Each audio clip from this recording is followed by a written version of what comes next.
long story is from Sister in my wedding. Sister wants to walk down the aisle at my wedding. We use that to our advantage. Here I am, writing this long tale in my honeymoon. But it does feel cathartic to finally type it out. And my husband is more excited about this than the resort drinks. Lol. Anyway, this is a throwaway because I don't have a Reddit account, and my husband, the Reddit fanatic, said he doesn't want this associated with his main. As to why the Reddit guy isn't the one writing this, it's because he said, since it's my family, I should be the one with the honor of posting the story. But he is looking over my shoulder to help out. I'm not a lawyer, so I don't know if this works, but I do not give permission for this to be reposted anywhere else. So, I think first it's necessary to give some background, to explain how this behavior reached this level, and why our responses were as they were. It's a long read, I apologize.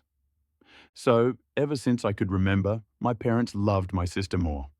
I don't mean in subtle ways either. If my sister accused me of something, they'd believe it and punish me. If I accused her, they wouldn't believe. Even if there was undeniable proof, they'd still give her a lesser punishment and try to find a way to scold me in tandem. My birthday cake had to be a flavor she wanted. Hers did not, and my parents always denied knowing I didn't like that type of cake. They always bought her a bit more than for me. We went to where she wanted, even if it was an event that should be about me. My sister grew up spoiled and didn't like me, just used me as a punching bag. But at first, she mostly ignored me. But then it got really bad when we were young teens. I'm not sure what the cause and effect are, but she found herself with no friends and her behavior got worse. Did her friends move? Did they ditch her because she was mean? I don't know, because we were never close, and my parents loved to boast about her achievements, but never ever mentioned any issues. Whereas with me, they loved to bring out any flaws of mine constantly as teasing material.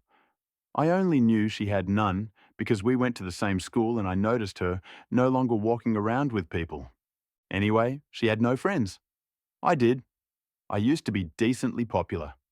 My sister realized that, and suddenly I stopped being the occasional punching bag to a hated person she needed to take down at all times.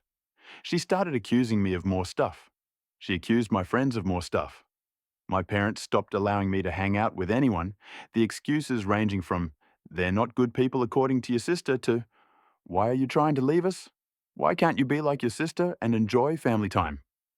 What saved me from complete isolation was extended family.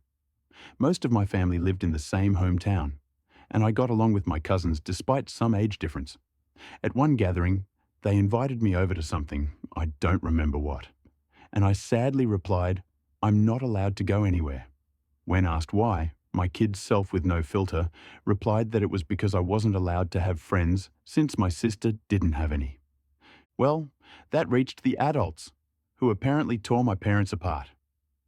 Later, I was scolded for lying and grounded, as if I had anywhere to go, for a month. But after that, they allowed me some leeway, so it was worth it. And my sister changed schools. I guess the humiliation of extended family knowing her social status was bad, and she demanded to be changed. And my parents immediately obliged, even though it cost them more since the school was further away. But she made friends on the new school. However, she never went back to the previous status quo of mostly ignoring me. I guess having felt the power of how badly she could screw with me, and anger that I told family she had no friends, she never let me go. My life was still bad. Her friends would come over and bully me, and my parents called it light teasing. I never called friends over because my parents were awful hosts to them, or my sister would accuse them of taking stuff, and they'd believe it. I did become close to my cousins, though, since my parents never dared do any of that to family. And then I got my first boyfriend. I didn't want to bring him home at all, but my parents insisted. Well, at one point, we were separated, and he came to find me to tell me my sister was flirting with him. By which he meant she came over with skimpy clothing, batting her eyelashes really badly, and started telling him how bad I was and how good she was. He was irked and ran off to find me. Of course, my sister told my parents a different tale, that my BF had instead tried to flirt with her, but she naturally refused, since how could she do that to me? Guess who my parents believed? Now, my BF wasn't perfect, but I immediately believed him. For a mean reason. But remember that back then, I was a teen and suffering from the unfair bad treatment. I was very resentful and moody, and now hated my sister as much as she hated me.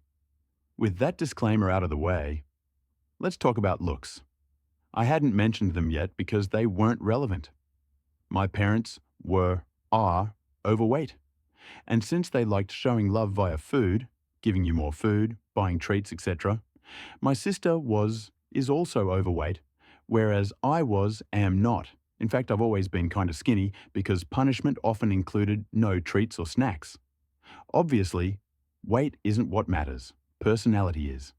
But my sister even then was already rude and spoiled. Even her flirting attempts were bad because she never learned to work for anything since she could demand and my parents would deliver. Added to that the fact that she didn't look like some CA model. Even my self-conscious teen self didn't believe my BF would try and cheat on me with her. Anyway, my parents prohibited me from dating such a horrible boy. I did try to keep going in secret, but it was hard, and the relationship ended. I did get another, but again my sister accused him of flirting with her when he refused her advances. Again my parents believed her. I tried pointing out how this happened again, but they decided that meant I was incapable of making good choices and kept picking bad boyfriends. The relationship couldn't handle the Romeo-Juliet situation and fizzled out again. I would eventually get called a slut in high school as I was fine with making out with boys and such, but refused to have relationships.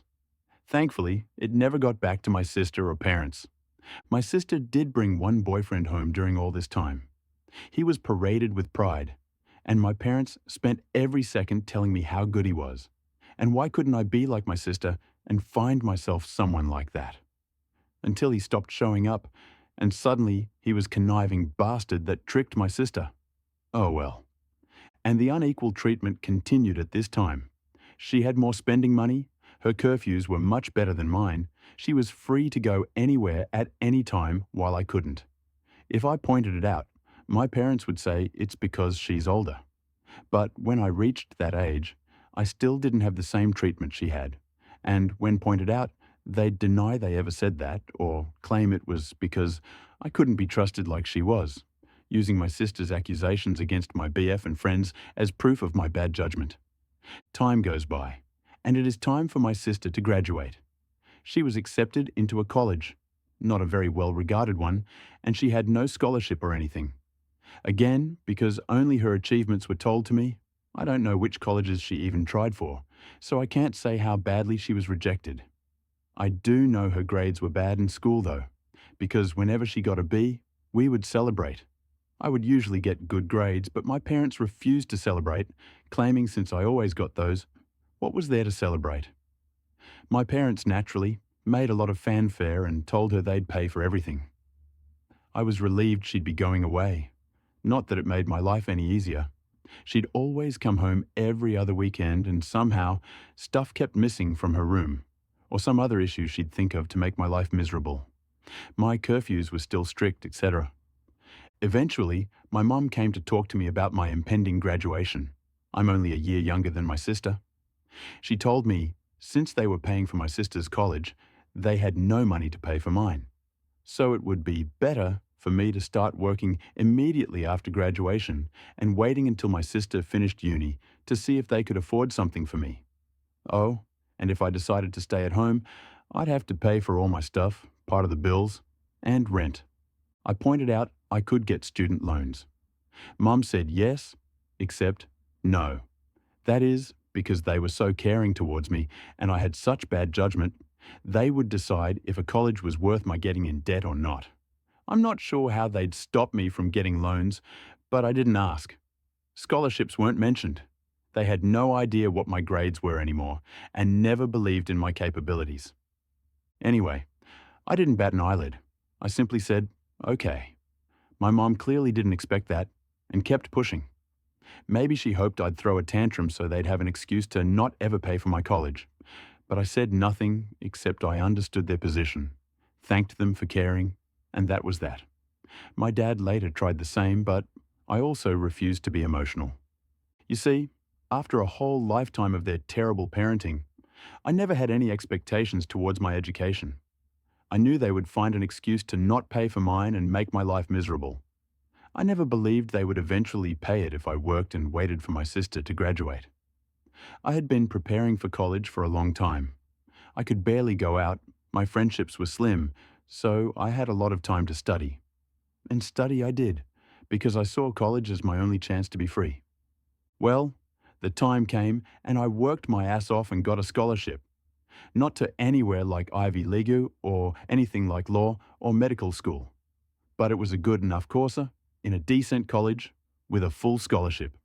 Knowing my sister would hate it and try to stop me via parents, I put my achievement in social media at the same time I told them. Even forced myself to thank them in the post. Now they couldn't forbid me from going, as they'd have to explain to family why not. Initially, they were even a little proud and boasting about it. And then, I guess my sister got to them, and they changed gears and even asked me if I was sure I wanted to go. They let slip my sister wasn't doing well in college, and since she was smarter and had better judgment than me, I'd suffer worse. I obviously stuck to my guns. They weren't happy, but couldn't do anything. College was my savior. I started being happy. I still contacted my parents and visited on holidays and such, but since they refused to pay for anything, I could excuse not going a lot due to money. During this time, I avoided introducing any man to them, and my sister stopped going to college. I know she didn't graduate because, again, they'd have made a fanfare about it, moved back home, paying no bills or rent, but it's different, my parents said, and started working at the same company as my mom, obviously thanks to my mom pulling strings. This was all sold to me as a source of pride. Oh well, almost there, I promise. I met my husband around this time. You know those people that say that if I was in X situation, I'd have done something? My husband is the type that really does. I'm the person that is meek and a doormat in any situation and then can't sleep at night wishing I had done something, had thought of something witty to say, etc. I'm the person that can't help but cry when I'm angry. My husband is the guy that claps back immediately. He loves drama in that he loves to resolve it. He's the guy that if he doesn't immediately reply to a slight, you better start worrying because he won't forgive and forget, he's just stewing something worse for revenge. He's the one that wanted me to post here, and wanted to post on a nuclear revenge board too, but decided what we did wasn't nuclear. People were baffled I got together with him. But just because I was incapable, thanks to my upbringing probably, of acting like him, it didn't mean I didn't like it. I love that my husband does what I can't, and he treats people well as long as they do the same to him. When we discussed marriage, we decided we didn't care much about the ceremony due to our budget, as we'd rather spend on a dream trip to Europe for our honeymoon. As for where to do it, since his family was spread out and mine was still mostly concentrated in my hometown, we decided to do it there. We weren't living too far off either, so we could take some long trips during the weekends to manage stuff. Plus, there was some work flexibility so we could stay in my hometown for a bit too if needed. We sent out the engagement announcement and the save the date for a few months later. Well, at this point, my parents naturally demanded they meet my man. I wanted to grow a spine and refuse, but was having a hard time. The distance had made me think maybe my parents weren't so bad. Well, my husband looked like I cancelled Christmas when I told him I would at least ensure they were never alone with him. See, he had been getting ready for this. He even bought a high-quality recorder he could hide in a pocket to record it all. He was stoked, thinking of all the ways he could refuse my sister's advances, insult her, and then spread the recording of her attempts to my family. So, off he went alone and excited to meet them, and came back later, euphoric. Babe! Babe! You won't believe the awful shit they wanted. Babe, we can fuck them over so bad, there's so many possibilities. I was confused and wanted to hear the recording, but he, smartly, told me it was better to listen to him first or else I'd misunderstand him. Well, he went there, and instead of the flirting, my parents and my sister sat him down. After some grumbling about not being okay with him, my judgment, etc., they proclaimed they were willing to pay for my wedding. on one condition. My sister would walk down the aisle on my wedding first, in a wedding dress. Their excuses were that it wasn't okay for a younger sister to marry first, so it was only fair if my sister had at least the experience of it. On my venue, with pictures being taken, and the dress, and she'd have a cake later too, etc. My husband will now type his part. Hey, vengeful husband here. Hell hath no fury like a pro-revenge, instant karma, nuclear revenge lurker when his beloved is scorned. That said, as much as my wife, she's my wife now, paints me as this quick-witted dude, I admit my neurons all but short-circuited when those folks legit suggested that shit like some sort of great fucking gift. Even Troy would rather take in the horse a second time, methinks. Alas, after my brain rebooted, I did have a whole-ass catalogue of insults about to spew out. But something in my soul whispered in my ear like the devil, string these fucks along. So I said I needed to think, see how my wife, back then fiancée, would react, and then ran out of there before I could give away my nefarious plans. Back to me, the wife. So my husband sincerely recounted how my parents wanted even my wedding to be about my sister, with a grin on his face, and had the recording to prove it. I was shocked. The distance had softened how bad they treated me, and I thought even they wouldn't go so far. Thankfully, my husband insisting on the angle of revenge helped me not go to a bad headspace. We had a blast thinking up ways to screw them over this, from ridiculously outlandish to what we thought was feasible. We then called his much more level-headed brother when we decided on a plan. It involved having 2 venue addresses, giving them the wrong one, etc. Well, level-headed brother scolded us for it. While he acknowledged he would never be able to convince us from retaliation, he at least showed us something like that would be hard to pull off. Some of our other ideas were also at danger of getting sued. So we eventually settled for the most benign plan. Act like we agreed, but then hire security and don't let her in. Obviously, if that was all, it wouldn't be pro-revenge. The rest is all mostly my husband. But he wants me to do the honors, so here goes. Just important to mention, everything he did was previously discussed with me, and were our mutual ideas. He went back to my parents, said he probed and thought I wouldn't be down with it. However, he didn't see the issue, and not wanting family to fall apart would be down to helping them do it. He pointed out, I don't like conflict, so if I was surprised with it, I might not throw a tantrum in front of all the people. On the other hand, marriage is a big thing, so who knew if I'd lash out? Thus he suggested a compromise. They'd help pay for stuff. This way, I would feel even more pressure to not say anything, as not only would we be public, well, with our families there, but I'd be grateful to the help they gave, and that'd mollify me. He said my parents looked surprised by my grown sister starting skipping with joy, literally so, like a kid, so it was accepted. Important. My husband also claimed that due to some bad judgment in boyfriends in the past, these words were all my idea and I'm so proud of using their words against then LOL. I was distrustful and controlling and liked to check his phone and stuff to ensure he wasn't cheating on me. As such, it was imperative that nothing of this plan was ever put in any writing. For any discussion pertaining to my sister walking down the aisle before me, he'd go over to their house to talk. And so began the months of deception, where my parents and sister thought they were tricking me, and my husband and I were milking them. How? Well, rather than pay for the wedding then lay low, of course my parents wanted input in everything. Some stuff that meant a lot to me, the songs and color palette. My husband would convince them to let it go to keep me in line. But since we never really cared for the ceremony to begin with, everything else was game. Or so they thought. What we did was thus. We'd go, say, to check the drink and menu options. We'd then accept the lowest or second lowest priced option. My husband would then secretly take my sister there to also try it out. Then sigh and say, it's a pity we don't want to abuse my parents' goodwill, so we wouldn't get the best options. Cue my sister demanding my parents pay for the best. My parents would then tell me not to worry and they'd pay for the most expensive. Same was done with photographer. Flowers.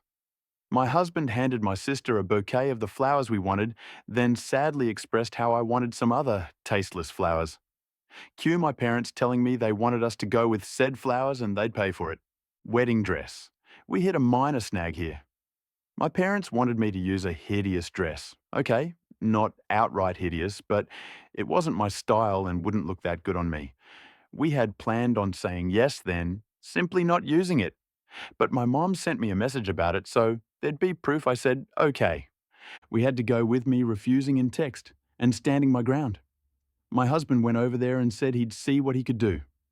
My sister suggested ruining my desired dress so I'd be forced to wear the other one. He pretended to agree. During all this time, they really kept communications outside any text. We made sure that it happened by, when my sister tried messaging my husband, have me reply to here. This solidified the "I'm controlling and neurotic" claims my husband was making. So they believed it and never risked anything in writing. And maybe some people might not like the thought of their partner going around and talking badly about them to family. But I'm such a doormat that the thought of being painting as this controlling and dangerous bitch is extremely funny to me, and I egged him on to do it. I guess I have a warped sense of humor, lol. Oh, and my sister did try to flirt with him, but he acted conflicted. Also, to really sell that he was with them, my husband would pretend to tell them things without my knowledge. But he never told them we hired security. It was really funny. My husband and I, who had sincerely considered a courthouse wedding to focus cost on our honeymoon, having this extravagant, expensive wedding and barely spending a dime. We called it back pay for emotional damages from my parents, lol. I think my husband, okay, he just confirmed I'm right, lol, was enjoying the whole tricking them more than planning our wedding, lol. I didn't think it was possible to witness a guy beaming at the thought of wasting his whole Saturday doing a car trip to discuss wedding details with his in-laws. But here we are. Soon, the day came. The plan my parents, sister, husband had come up with was, wait until everyone was seated.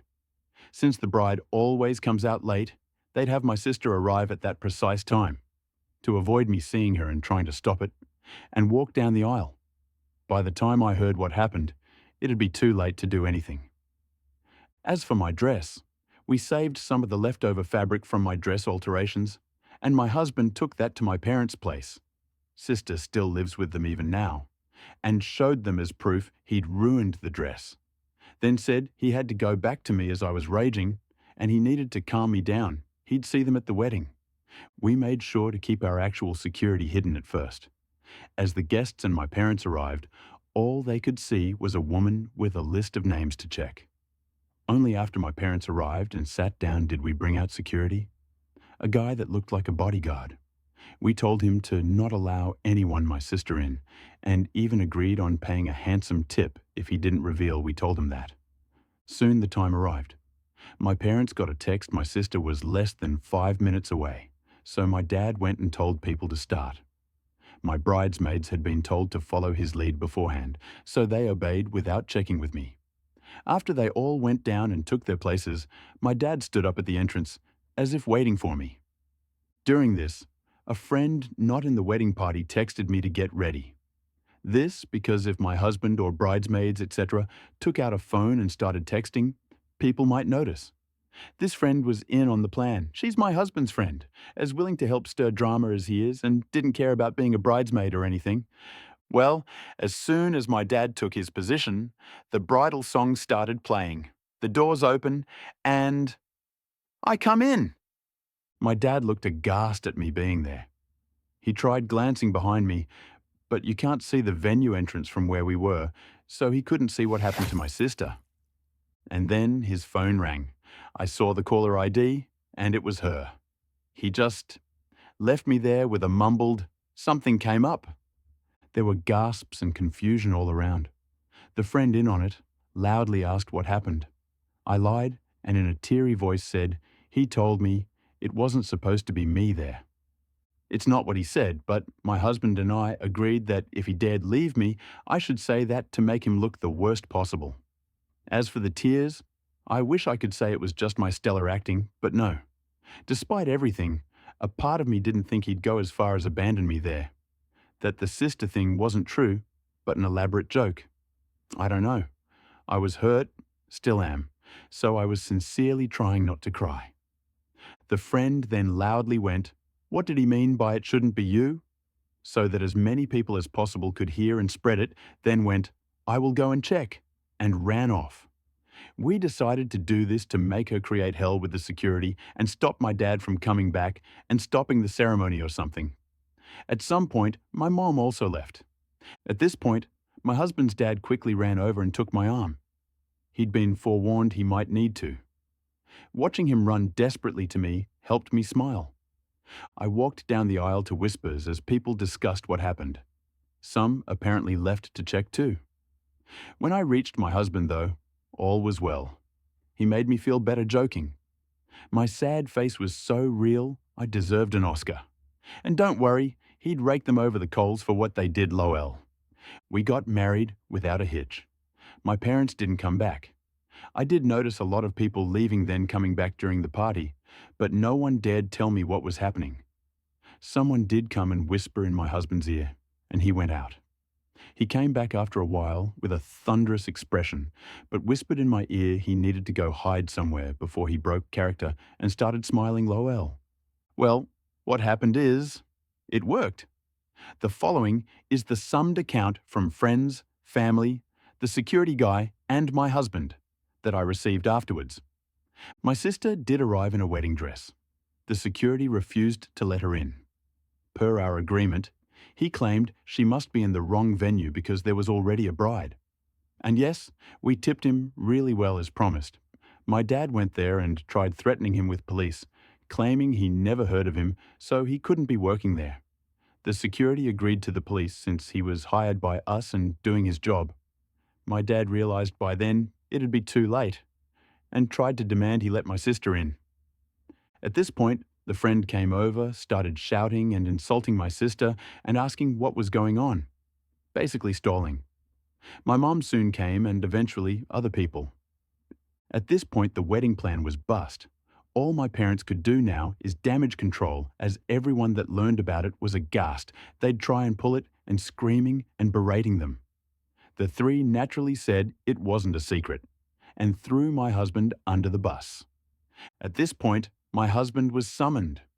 When he came over, he put on his best look of confusion and denied. To quote him, gaslight, gatekeep, girl boss, LOL. He denied having ever agreed to something so ridiculous. When they insisted he did, he demanded proof, and of course, they couldn't produce any. All text exchanges they could produce were about normal wedding decisions. My sister was scream-crying and apparently sat on the floor kicking her legs like a kid. My dad looked like he'd beat my husband, but security and other people held him back. Of course, they said they had no proof because my husband told them not to text. My husband laughed and said, "Wow, how convenient, huh?" Then again repeated, "Why would he ever agree to something so fucked up?" Tore them a new one about being awful parents, then said he wasn't going to let their stupid plans and lying get in the way of his wedding, and went back to me. No one believed them. The venue had cameras, but they refused to show me the recording as that was only for security purposes. But some people filmed parts of it. Watching my parents and sister get ripped apart by any and everyone that came out to check the drama was delicious. After years and years of being accused of stuff and not believed, to watch them have a taste was one of the best wedding gifts. My mother was crying. My dad kept changing from purple to white. My sister was still on the floor, crying and screaming. They kept insisting on that my husband was in on it. But people kept asking, why would my husband agree? Why was there no proof? Why did they want my sister to do this to my wedding? And they had no good answer to any of it. Eventually, they were told to leave and had no choice but to do so. My dad apparently had to drag my sister up as she refused to leave the ground. Again, people said nothing to me all night. I guess they wanted to spare me. And maybe it's because I was the bride and not just a guest for once, but it did feel like everyone was making extra effort to be nice, positive, and excited about everything. My husband says, all the expensive shit they were eating, drinking certainly helps. LOL. We had a blast. My husband maintained the forced angry face for only a short while before breaking out in smiles again. After that, we went to the hotel to catch some sleep before going to our honeymoon. Speaking of which, my parents did try to pay for our plane tickets, but we thought that was risky as they could try and cancel them or something, so we refused. Of course, since that whole thing, the three have tried to contact me. I've refused calls because my husband insisted on keeping a paper trail. I smart thing because my sister did eventually message me. I won't repeat it as it was very unhinged and didn't make much sense, but the important part was that she blamed me for her humiliation, called my husband a two-faced snake that fooled them for months. He wants to print and put that on our wall, LOL, and hoped, but was also certain it'd happen, that I'd get cheated on by him. She did also suggest he was cheating on me with her, actually.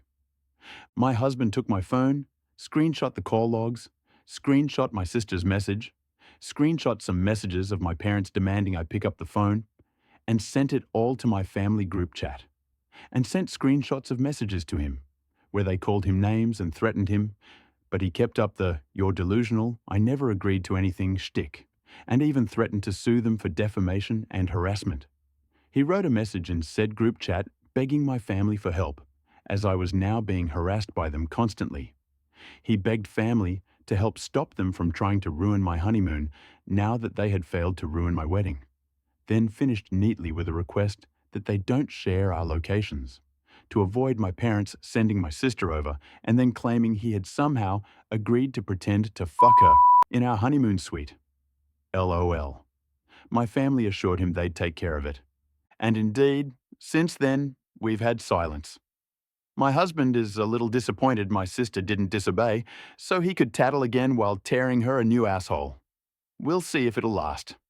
All in all, while I obviously would have preferred to have a normal, loving family at my wedding, at least for once in my life, they not only failed to ruin something meaningful to me, but I got them back. Extra info. Do I know why they treat me like this?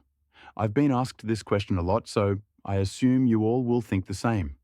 I have wondered this all my life, and I still don't know.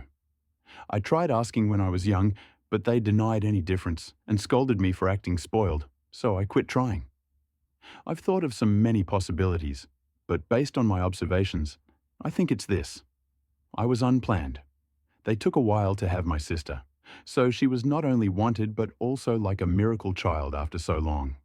However, given our age difference is quite small, I think they didn't expect to have a kid so soon or easily, and didn't use adequate protection way too soon after my sister's birth, and maybe didn't notice my mom was pregnant until too late.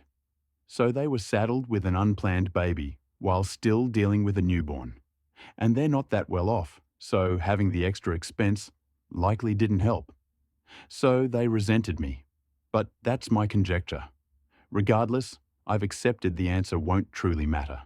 What they did to me was unwarranted no matter what. Did they really think this would work? My husband and I talked, and we have the theory that they never wanted to do this at all.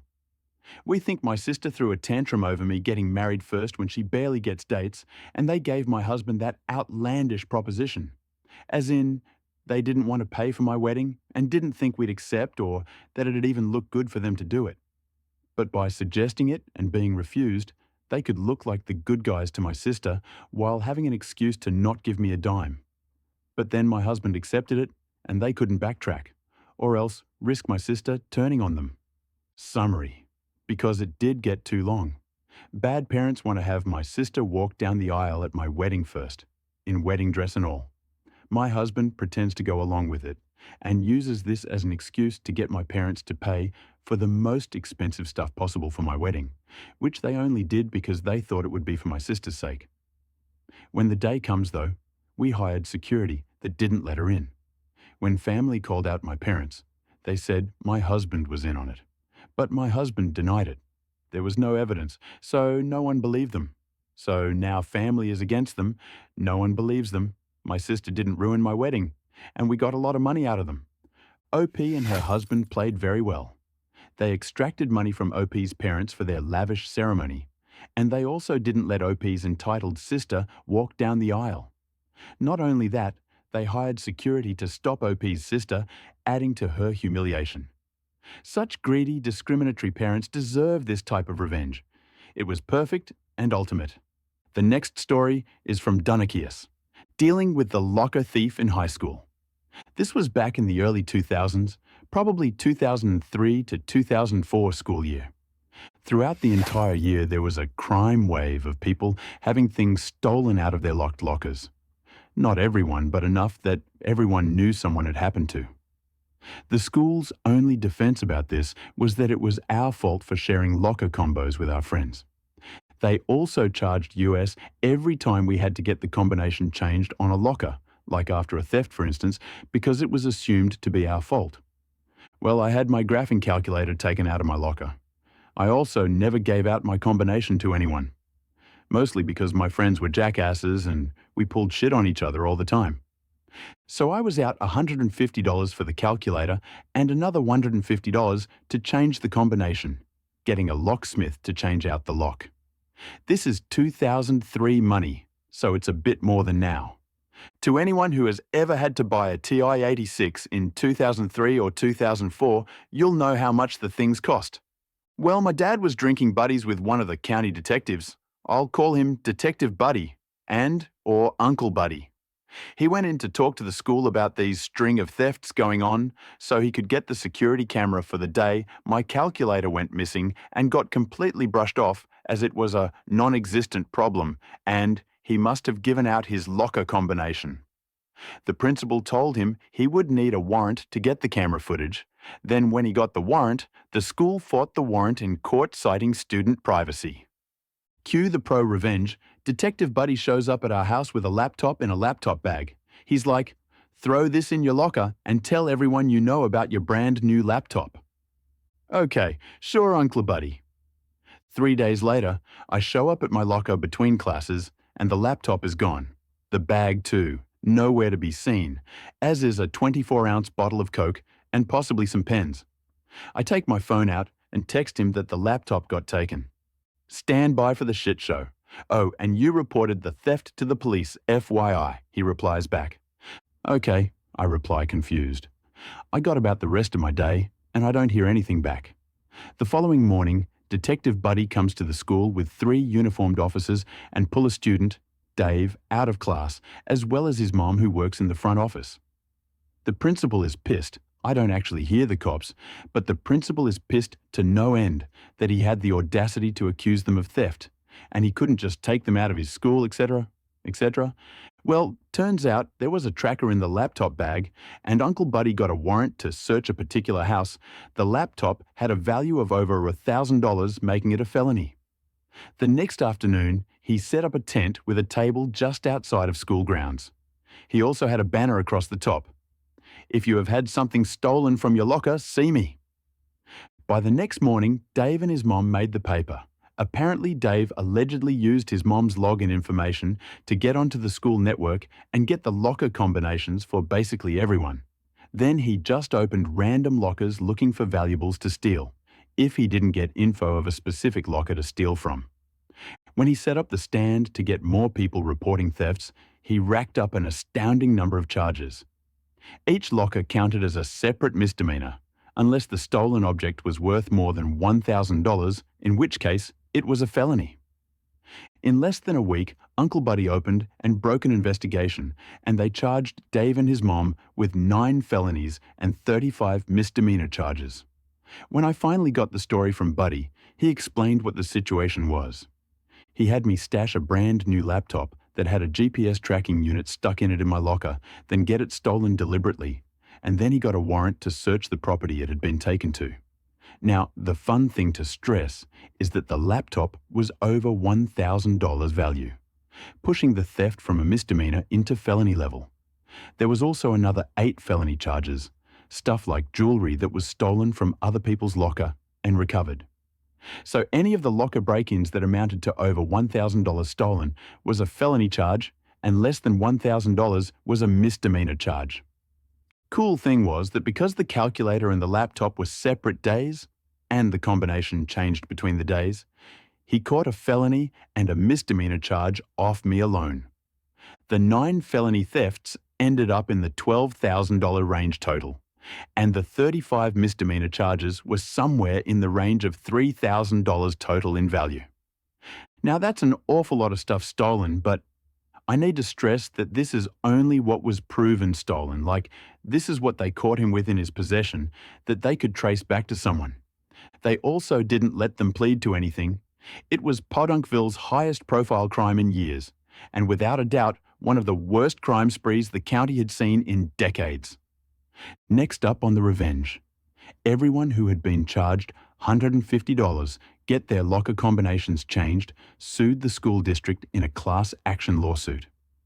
The justification was that the school did nothing to investigate the 44 proven and more than likely 200 plus cases of locker theft and then charged money to get the locker combinations changed.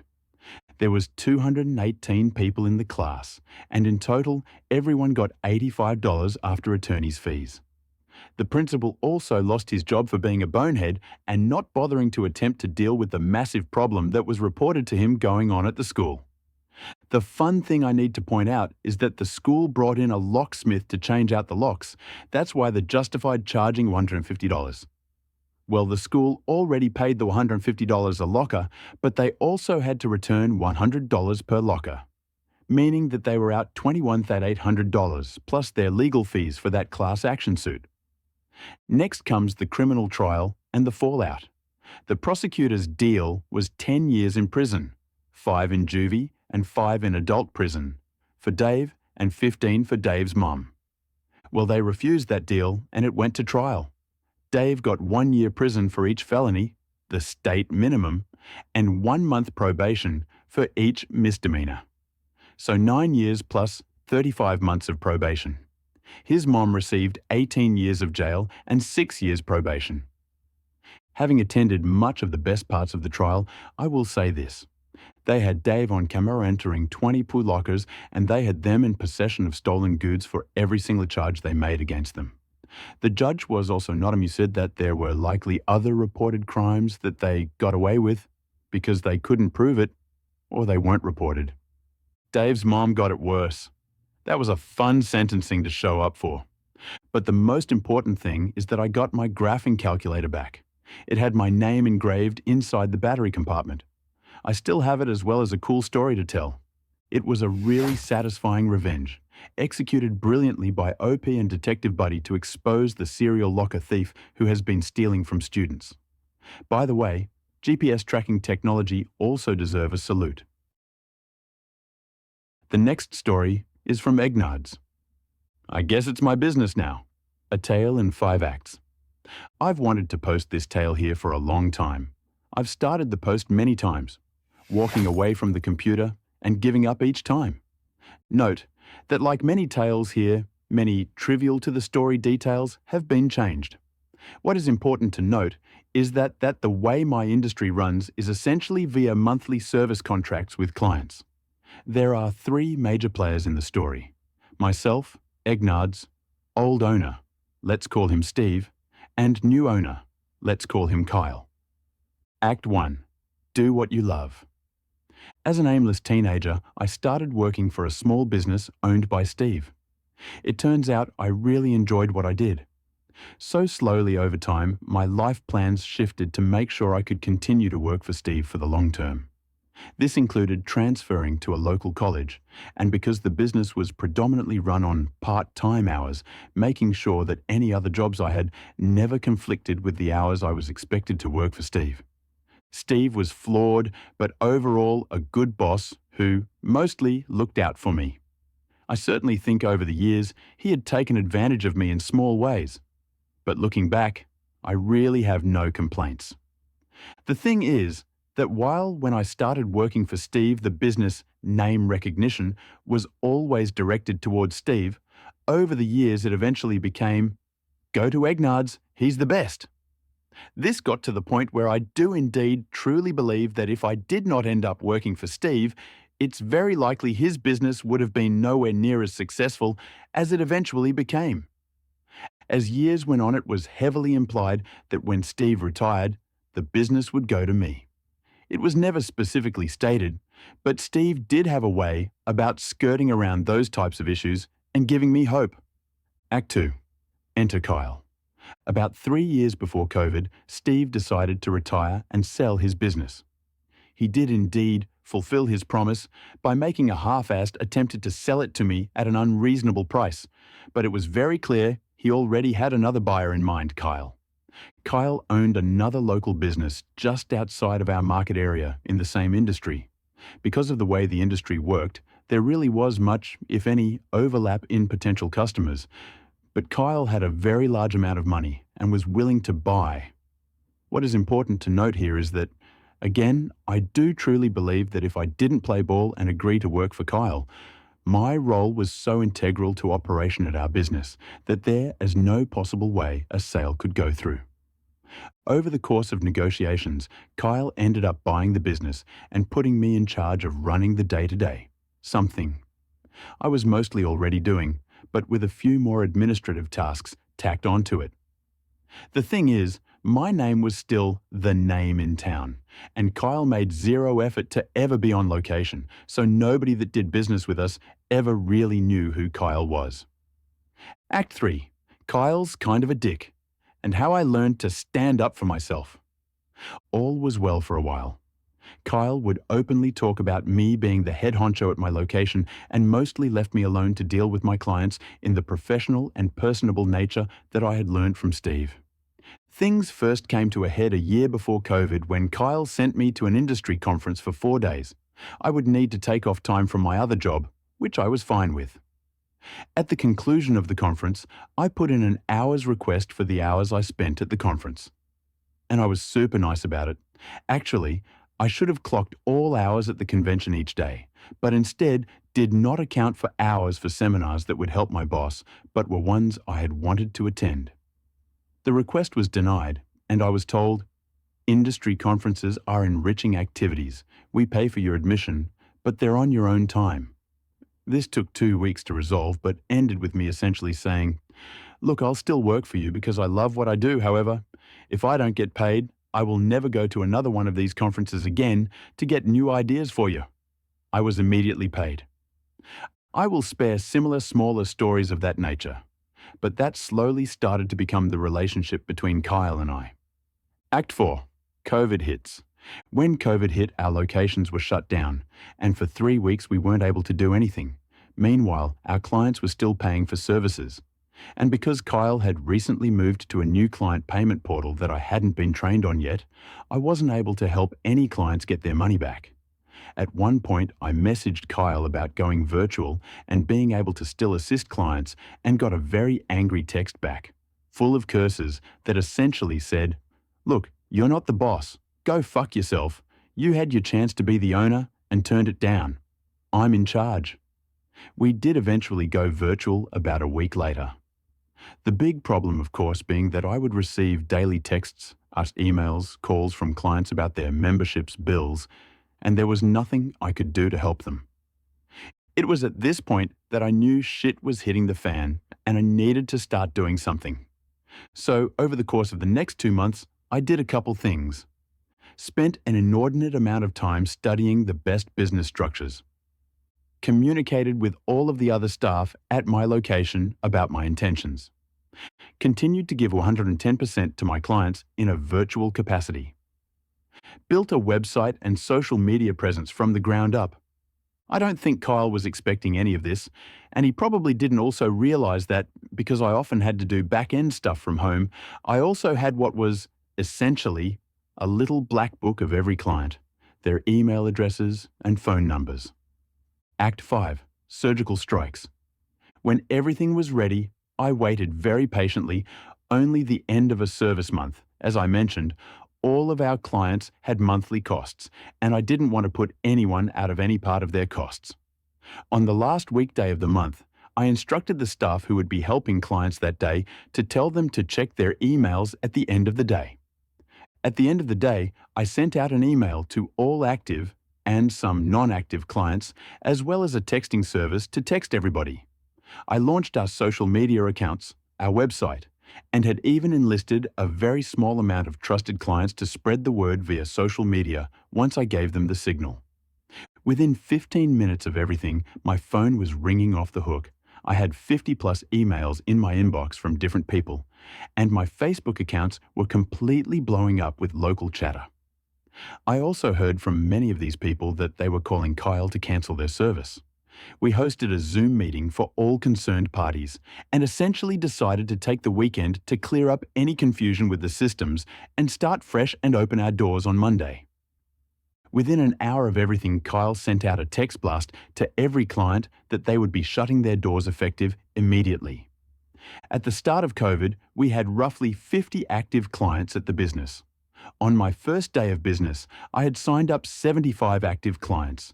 Many inactive ones telling me, "Yeah, we stopped doing business with you guys because Kyle was kind of a dick."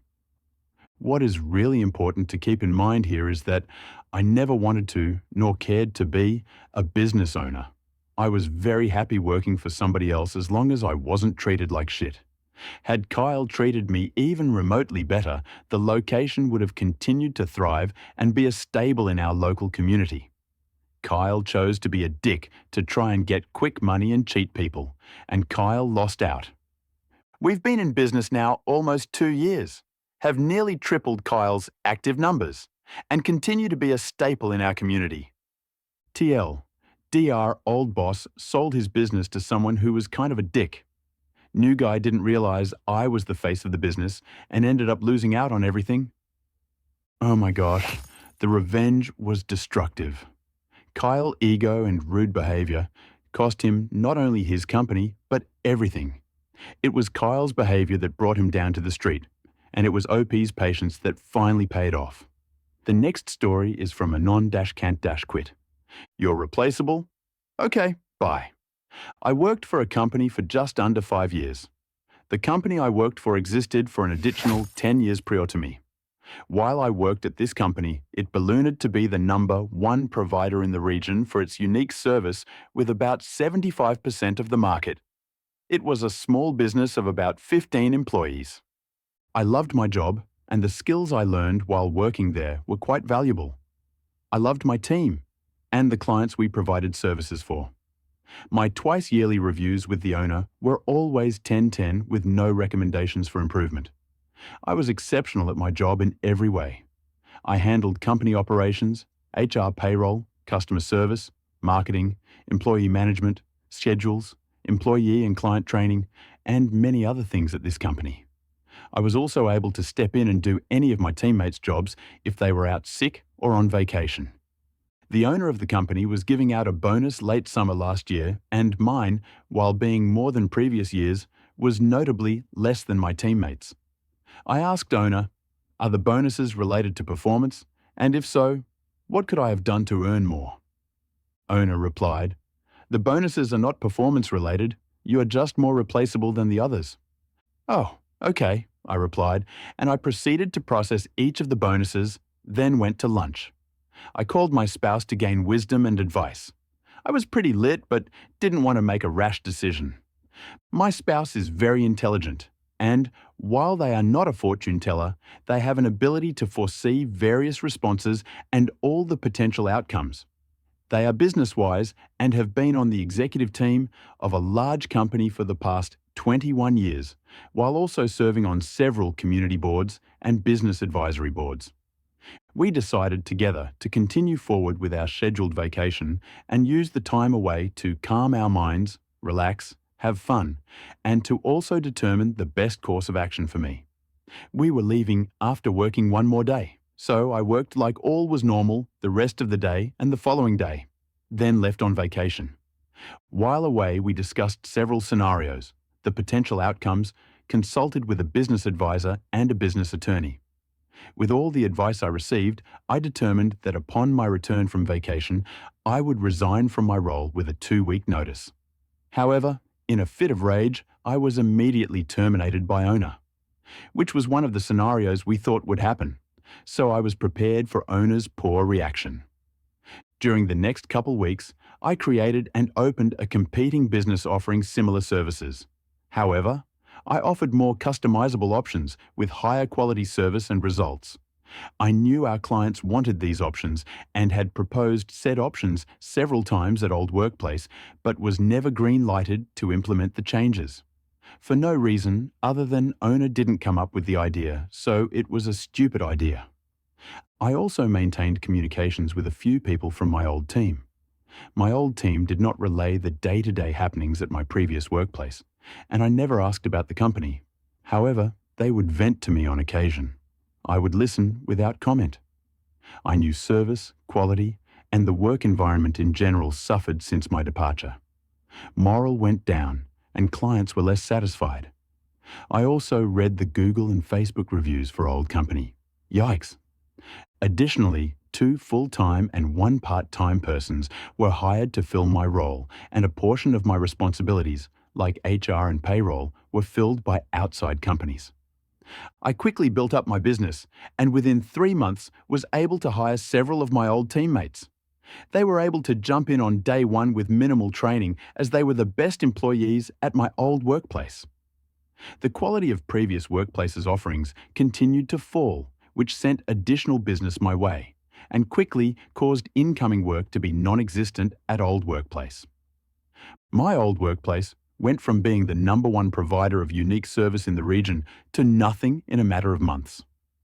My previous employer is now searching for gainful employment. I know this because over the weekend, owner applied for a position at my spouse's company. Side note, I think my spouse's company should bring my previous employer in for an interview. But when they arrive, surprise!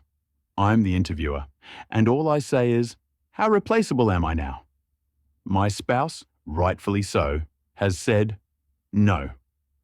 Moral of the story, don't tell your employees they are replaceable because they might create a competing business that is better than yours, while taking your best employees and your clients, which will leave you with no business to sell. Owner's whole retirement plan was to sell business, and starting all over by searching for employment under someone else. Looks like your company was replaceable, not me. The revenge was swift and decisive. When OP's boss told him that he was replaceable, he calmly resigned, started a competing business, and within months outperformed her old company. By offering better services and attracting both clients and former teammates, she brought her ex-employer's business to its knees. The ultimate twist comes when her ex-boss applied for a job at her spouse's company, showing just how irreplaceable she truly was. The height of satisfaction. Story is from Thundercarg.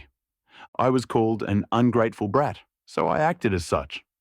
This whole thing happened a year prior, but the repercussions are still happening, and I hope they continue until the day the bastard dies. This will be long, so buckle in. Background. Growing up, me and my sister had no love toward our father whatsoever. I'm not going to bore you with details, but alcoholic, abusive, violent are the few that come to mind.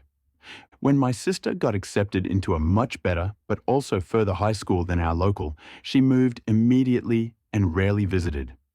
We were 10 years apart, so I was 4 at that time. I grew up resenting her for leaving me to deal with his because all by myself, but now I understand better and we're on good terms. My local factory was so big that it supported my whole town. Virtually everyone worked there, so everyone knew each other. My parents too. But then it's purchased by the Defense Ministry and they decided to cut off anyone without at least a high school degree. My mother was let go, and this was after she'd had me 4 months. My father, however, made it until retirement and was granted military status. Basically, they gave him an honourable rank so his pension would almost double, but also you'd have to act accordingly because, in terms of speaking, you are military personnel now. My childhood was absolute nightmares, so needless to say, I turned out to be an absolute mess. Anger management and mental instability are notably the worst, and I'm still working on them. When I turned 18, I enlisted. 2 major benefits. It didn't cost money, and I could never come home if I didn't want to. For me, it was literally a highway out of hell.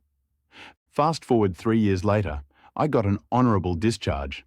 Turned out I had actual mental problems. Who would have known? I got a bulk load of money, and even more in the following months when they were able to process my military insurance. I came home to find my town incredibly underwhelming, and my father hadn't changed a bit. Not wanting to spend the rest of my life in this hellhole, I took what I could and moved to the city where my sister was living. The last words dear old Dad said to me was, "You'd never make it," because apparently, being discharged for a mental illness showed that I was a coward. Also, I think he didn't like that I was tougher than the boy who used to obey his every word that I once was, and that I'd stood up for myself more in the few weeks I've stayed with him than the entire 18 first years of my life. I moved to a new environment, took up a blue-collar job, I was pretty beefy thanks to the military, and decided to pursue a career in IT, all the while taking care of my mental health. When it all started somewhat during this time, he got diagnosed with cancer. I was told it was not dangerous, but operations were required. My sister had actually reconciled with him, partly because of my mother, a few years prior, and would occasionally bring my niece home to visit them. She was quite successful, so she decided to pay for the whole thing. Operations, treatment, hospitals, recoveries, it was all hers. She paid for this while moving into a new house and buying her first car. Those things are pretty expensive in my country. My father had a huge bank account because of his pension, but he didn't have to pay a single penny. After a year or so, he's on recovery. And all in all, things were good. During this time, I was struggling with working and studying, living paycheck to paycheck, and had to rely on a social program to get treatment for my illness. I visited him after every operation, though it wasn't anything tearful. If he didn't poke me, I was fine. After nearly a year of staying at my sister's house, he and my mother headed home after his doctor gave him a go. At that time, I was looking for a new job because the current job was horrible, and it made my mental health actually worse, and I was lucky to find one where most of my skills were transferred and I had enough time to finish my studying. One day, my mother called in tears and asked me to come home that weekend. She told me that my father had been seeing someone else. Now, I must admit, I'd not put anything behind this man, but then I thought she was paranoid. She still is, up to this day, about everything. And I resented the thought of going home on a 4 hours trip, both just for something that's utterly unimportant. So I calmed her and swept it under the rug. Fast forward a few months, I got another call, this time from my sister. She came to visit that week with my niece to inform them that she was 3 months pregnant. What was supposed to be a happy union turned into an absolute shit show. Apparently, when my father left his phone unattended for a few minutes, his mistress sent him a very sexy picture, and my mom saw it pop up. Needless to say, all hell broke loose. My sister said that was the first in many years that she saw my mother screamed bloody murder at my father, and when he tried to hit her, my sister threw herself in between, which prompted her husband to throw himself in between. Because, she's 3 months pregnant. It all ended in a very teary trip back to our city after hours of hurling insults at each other. The only good thing that came out of it was my mother somehow was able to bring his phone with her. We convinced my mother to get a divorce, but she's the submissive housewife who thought divorces were worse than boiling live puppies, and I think back then, she's still somewhat hoping that he'd turn around. They've been together for almost 35 years at that point, so I figured something must have been there. She didn't want it, so we dropped it and decided to cut him out for good. Eo and behold, half a year after the incident, my father's side of the family started to contact me. I have a strict no-call policy where the only people allowed to call me outside of work hours are my mother, my sister, her husband, 3 of my best friends, and only recently, my boyfriend. So to my bamboozlement, my father, his sister, my aunt, his mother all called within a day. They suddenly acted so nice and convinced me to come to visit them. Obviously, that was all a ruse. After the incident, my father's side all blamed my mother and said she should have kept it a secret and not made a mess for the family's sake. They also disavowed me and my sister because we were ungrateful brats after we did not accept their ultimate argument, he's your father after all. Out of morbid curiosity, I ventured back alone to see what it was about. Turned out, they wanted to sell his house. It was on my grandmother's land. Back when he was about to undergo his first operation, we didn't know how it'd turn out, so he transferred the house to my name, because apparently, inheriting a dead person's estate in my country is a living nightmare. Out of convenience, we convinced my grandmother to give me the land as well, since she was very old, 80 at the time. This was back when we were on good terms. I knew for sure they would rather gouge their eyes out than follow up with any of that if it had happened a year later. I smelt something in the air. I couldn't place it, but I knew it was there. So I told them, nicely, that I would think of it and immediately went back, faking an emergency. A plan formed when I was driving back. And that's the first time I'd been so pleased about anything. I actually cracked a smile. I went to my sister's immediately. My mom had been staying with her, and laid out a plan. After a year living in the city, my mom was much more open-minded, and it only took a few convincing for her to agree with the plan. The plan! My sister contacted a lawyer and asked what our options were. Because both the house and the land were in my name, they had no claim to them, and any paper that didn't have my signature on it would be considered useless under the law. They could try and claim it was rented out, but then they'd have to move far away in hope that I'd never be able to locate them, and I knew it'd be too much trouble for a couple of old folks. They could claim it's his life achievement, but because he and my mother never divorced, it's technically half hers as well. This is when I came up with an idea. I asked the lawyer, what if my mother filed for a divorce? He said it's highly unlikely the court would reward my mother's full claim unless we could prove that he was unfaithful before the separation. To his surprise, I could. No. Remember the phone that my mother brought back from that day? It was smashed during the fighting, but generally, still in one piece. She asked me to throw it away a few days after, but my lazy ass just brought it back to my place and threw it in the loft. Sufficient to say, it provided us with more than enough proof of his indecency. The execution. After weighing our options, I called to inform my father that I would come home the next month to make an announcement. He was eager to hear it. Upon my arrival, they were so nice and sweet and whatnot, but after I introduced my lawyer, it's like they flipped a switch and suddenly became vile and violent. I presented him with two options: relinquish any claim to the house, or be served with a lawsuit.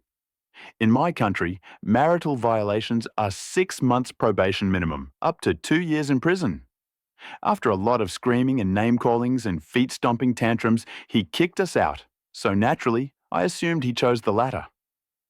At the first hearing, my mum, me, and my lawyer were present.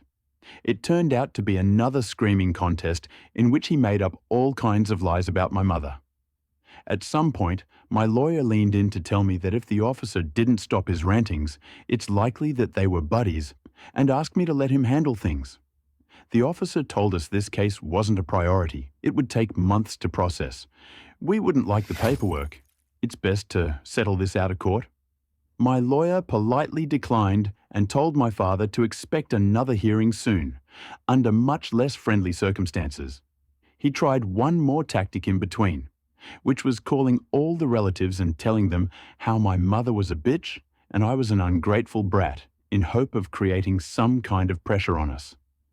Very few of them took his side, and even if all of them did, I would have never let him go that easy. In the second hearing, he finally cracked and agreed to my terms, which were relinquishing any claim he might have with the house and divorcing my mom. Basically, the only person who has any claim to the house now is my mother. I agreed to let him keep living in it for the rest of his life though, but not anyone else, aka his mistress whom he was basically living with. The revenge. This was where my work started. First, my sister gathered all the receipts from all the medical billings she has paid for his treatment. A few of them were missing, but we were able to put up a huge folder. I also shit my pants learning how expensive cancer treatment could be. Not a fan. When we had a general sum of the money we billed him for it. This is very unethical in my country since children are expected to take care of their parents, but we threw that out the window long ago. We also knew it was not a criminal case, So we just went to small court claims and then sent in bailiffs to collect, which was just this lady. She went on with an I don't give a fuck attitude, and when he failed to comply, she sent in the thugs, I mean the police, to start seizing assets. So say goodbye to wooden furniture, a 27i, smart TV, a fridge, and a reclining massage chair, all were bought by my sister as well. He had to pay out of his pocket because that lady insisted they continue seizing whatever he bought until she saw the money. Although the final amount was halved, my mother, under the eyes of the law, shared half of that for some reason, it still cost him 70% of his saving. Of course, this wasn't about the money. We were just petty. We told the moving company they could do whatever they wanted with the furniture. Looking back, I should have taken the recliner because my back hurts like a bitch even though I'm only in my late 20s. After that was done, I contacted my local factory to file the report. Remember the sweet pension he got with the condition that he behaved accordingly? Clearly, someone had been a bad boy. They let him go with it even though it was a small town, and everyone knew everything because nobody ever filed a report, but that's not the case anymore. I gave them a very detailed folder with pictures from his phone. To say they were sexual was an understatement. They immediately set up a hearing, and he was stripped of his rank, making his pension down to just over half of the original amount. I know this because old folks gossip like their lives depends on it, and my mother is not excluded. She was very happy hearing about that. It's all she talked about in a month. I was about to be done here, but a week later, my sister called to tell me that my aunt came to her door to berate her and her children. My sister was working from home. My mom also lived there, but had gone out for some reason.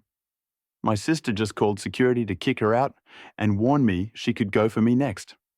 I was seeing blood, not because of some lame-ass Karen that could cause me inconveniences at most, but because she was screaming at my niece and nephew. As a gay man, I know full well the bloodline ends with me, so I put all of my love into those little guys, to the point that if I had been there, I would have bitten her head off. So I dug a little and found out my aunt was knees deep in debt. She was hoping she could leech some money off my father, if not from the money he made selling the house, then from his big bank account. Since neither of those was available anymore, she was very angry and thought she could lay it on my sister. You want to know what a man could do with determination and raging hatred? I never set up an online social presence, mainly because up to my 18th birthday, I was too poor to have a phone, and then the military taught me it wasn't needed. But for this special occasion, I made an exception. I created a Facebook account and befriended her. I didn't even have to pretend to be anyone, since old people apparently accept friend requests from anyone. She had this vibe where she'd show off her money and her vacations and her items, like a wealthy person. From my mother and her trusty gossip circle, I knew that she always told whoever she owed money that she was struggling. So I figured she must be blocking them. The next part was easy. I just had to send all of her selfies to everyone she's owing to. I didn't have to declare myself since I was literally on a throwaway account, so it's just this really long line of messages that showed my aunt spending her money lavishly. For the next following month, she was threatened, not with legal actions like I did, but with much more sinister actions. She would have thugs, not the police, throw gifted at her door, like paint, fish sauce, and sometimes literal shit. My mother also told me this, of course. She finally figured out what I was going to do when I told her to find me a list of all the people she's owing to. The prorevenge. As much as I want to take credit for this, the idea wasn't mine. Forgive me, for I once again had to lay out a bit of background. My father's side of the family is this very traditional family where you would have a person acting as the head of the family, deciding things that matter. This was way before the war, so obviously they don't do such things anymore. But the head of the family still has a certain voice, and there's this once-in-a-year ceremony where we gather together to pay tribute to our ancestors. During the ceremony, the head of the family will give a speech, and then some announcements like who died, who got married, who gave birth, etc., etc. Then there will be a celebratory party where we basically get shit-faced drunk. My great-grandfather was the head. He had 3 sons, and 2 of them died during the war, so my grandfather took the mantle, then my father, and eventually me. This whole side of the family is in another town that's like 3 hours away from our town, mainly because my grandfather didn't expect to be the head, so he moved out seeking opportunities. I found these gatherings redundant and unnecessary, but that year I was actually looking forward to it. My father tried to keep the actual date hidden. It wasn't fixed, but generally somewhat between June. But he seriously underestimated my mother. She doesn't have a gossip circle. She has an infinite number of them. So my mother, me, and my sister's family all head back for it. The trip was 14 hours in total, but the result was worth it. We timed it so we would come 2 days earlier than my father, again thanks to her gossip circle. This side of the family had never heard the full story before, only the version my father gave them, which was that he and my mother left in good faith. I actually gave my father some credits for not bad-mouthing my mom. After weighing all the pros and cons, we decided to let my mother loose, and she's exceptional when it came to relaying details about her personal tragedies. I kid you not, if I had posted her story, word for word, by this time next week there would be a global Justice for Thunder Erg's mother movement. It took just 1 day for everyone to know what an asshole my father had been. The look on his face when he arrived, with my aunt and my grandmother, and saw my family already there was priceless. He got the stink eye from everyone for the rest of the day. Nobody would initiate conversations with him, so he's just sitting there like a sad dog. Now, I know what they said about dead horses, but this idea was brilliant not to follow through. My uncle, let's call him Oliver, came up with this. In the hierarchy, he's equal to my father, and in the event that my branch doesn't have a male successor, 100% what's going to happen, his branch will be the head of the family. He told me I should take up the mantle of the head. It was very sudden. I didn't have a speech ready. My father was supposed to do that, but Oliver told me I could just tell whatever I want, because nobody really paid attention to that thing anyway. All the other elders were okay with it. The speech wasn't even the best thing. At the celebratory party, people will be assigned tables based on the family tree. Heads of each branch will sit together. Their children sit together. The elders sit together. So on and so forth. Because I was elevated to the head of my branch, I would be sitting at the big boy table. My father didn't even get to sit at my supposed table because miraculously it was full, even though I could have sworn there weren't 20 of us and each table can sit up to 10. He had to sit at the regular table with my aunt and a bunch of nasty widows who didn't hold back on their snarky comments, so I was told. I don't think he'll ever come back to one of those anytime soon. The aftermath. My father is now just a miserable old man. His mistress left him because, surprisingly, she was after his money. He's living in our old house with next to nothing. His retirement money, though halved, was good enough for him to live by. Last I heard, his cancer has come back, and obviously this time my sister won't be paying for it anymore. He had tried to initiate contact with my mother, trying to make amends. We had to block his number and his profile on my mother's account because she actually considered it. She has her soft sides. My aunt has to sell her house to pay for all the debt, or else they'd just continue harassing her. She now lives in a small house she bought off with the rest of her money. I felt bad for her husband because he's actually chill and quite nice, but he's not the most decisive and therefore doesn't really confront her. I hope he's doing better. I have no empathy for her only son, though. Let's just say the apple doesn't even fall from the tree. How do I know all of this? My mother's gossip circle. I left my grandmother out of this because she's very old. She's not demented in any way, she's perfectly sane, but she loved her son too much to admit he's in the wrong. Also, she was very nice and sweet to me growing up. A lot of my good memories are with her. I'm sad because she doesn't see my mother the same. I also stopped talking to her and would only visit once during Lunar New Year. She's lived in the small house she and my grandfather built on the land that's now in my name. When she and my father are dead, I will carry out her wish to build an altar for her and my grandfather. Whether or not my father will be included is still up to debate. TLDR. Father cheated on mother, So I took his house, his saving, his furniture, and his life circle. Just to clarify, all of this wouldn't have happened if he had acted in good faith.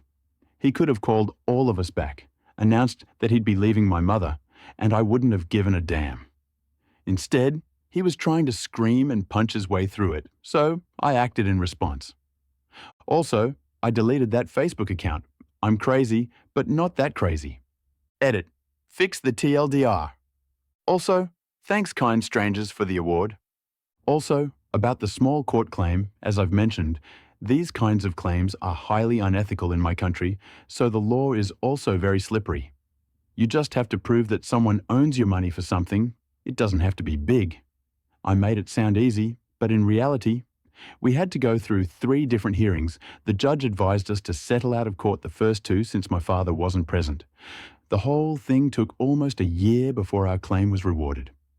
My sister gave birth to my nephew around this time. In short, we found a loophole and utilized it. Also, yes, I'm Vietnamese. Infidelity is definitely a crime here.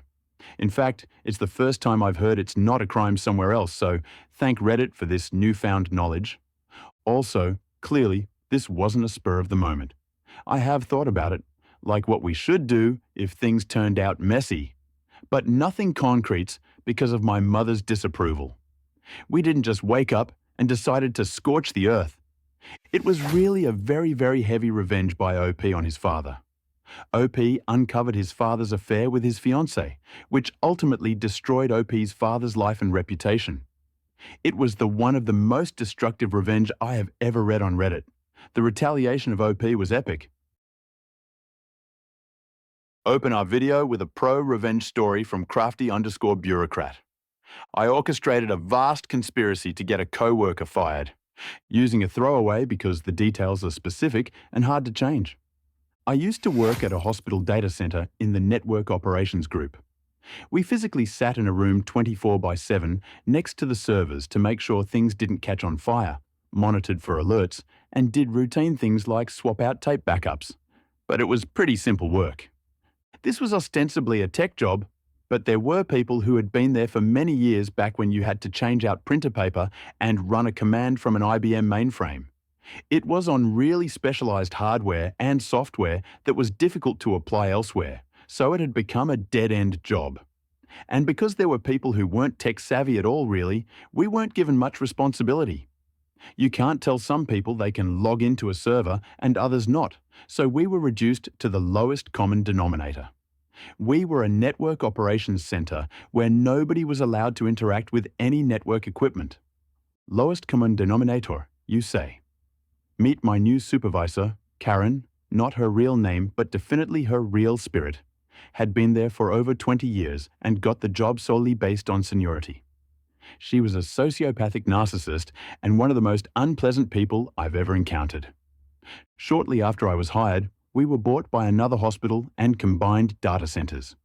Karen was demoted to shift lead and had to work with us in the 24/7 rotation. She was very bad at her job, and our responsibilities diminished to very little. We had no agency to fix any problems of our own because it had to be a problem that Karen could solve, and Karen was both lazy and stupid.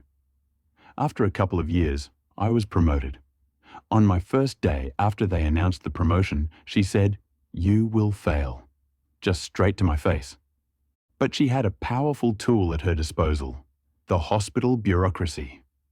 Since the place was unionized, the hospital had a just cause firing policy instead of an at-will policy, even for non-unionized employees.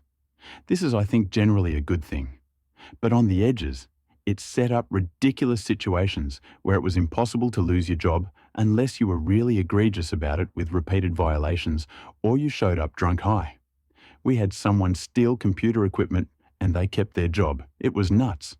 And Karen had been there for nearly 30 years, so she wasn't getting fired without a lot of work. That's okay. She was terrible at her job. One of the most important things about the job was monitoring for an alert, which would pop up, and there was a procedure we had to go through in order for some data to go through. If we didn't do this, then a nurse wouldn't get their lab results back. So in one case, an alert came in, Karen saw it, then decided to keep browsing the web. Because of this, a patient from the cardiac ICU was going into surgery and the doctors, nurses operating on the patient couldn't get a white blood cell count, I think. I'm not a doctor, I just work in a building with a lot of them. Something very dangerous for this patient, and the patient died. This still did not get Karen fired. The reasoning from HR, well, it didn't directly lead to harm. She didn't even feel bad about it. Just a complete soulless sociopath. I'm real pro-worker in general, but some jobs you just absolutely have to do. I was so mad. She had to go. I kept a paper trail of everything she messed up on. It wasn't nitpicky. Literal life and death stuff here. Verbal warning, first written warning, second written warning, final written warning, termination, a slog, and I'd rather spend my time doing anything else. But that's the way it went. Then she figured out she could work the system. As she approached work Armageddon, termination, she would tell HR she was being harassed. The person harassing her was different every time, which would trigger a mandatory investigation. This investigation took about 6 months. They wouldn't find anything, and we would carry on. Except these warnings, they had a 6-month expiration, so she could always reset the clock when it got close. Everyone was helpless. Even the CIO couldn't do anything about it because of the bureaucracy. Karen was a menace, and the entire IT department had to interact with the data center staff, and that meant interacting with her, and she was universally disliked. And she had 20 years until retirement, and she would outlast the heat death of the universe. Then I had an idea. What if, under the guise of developing skills relevant to the 21st century, required everyone working in the Network Operations Center to pass the Net Plus exam? It's not a difficult exam, but it's not trivially easy.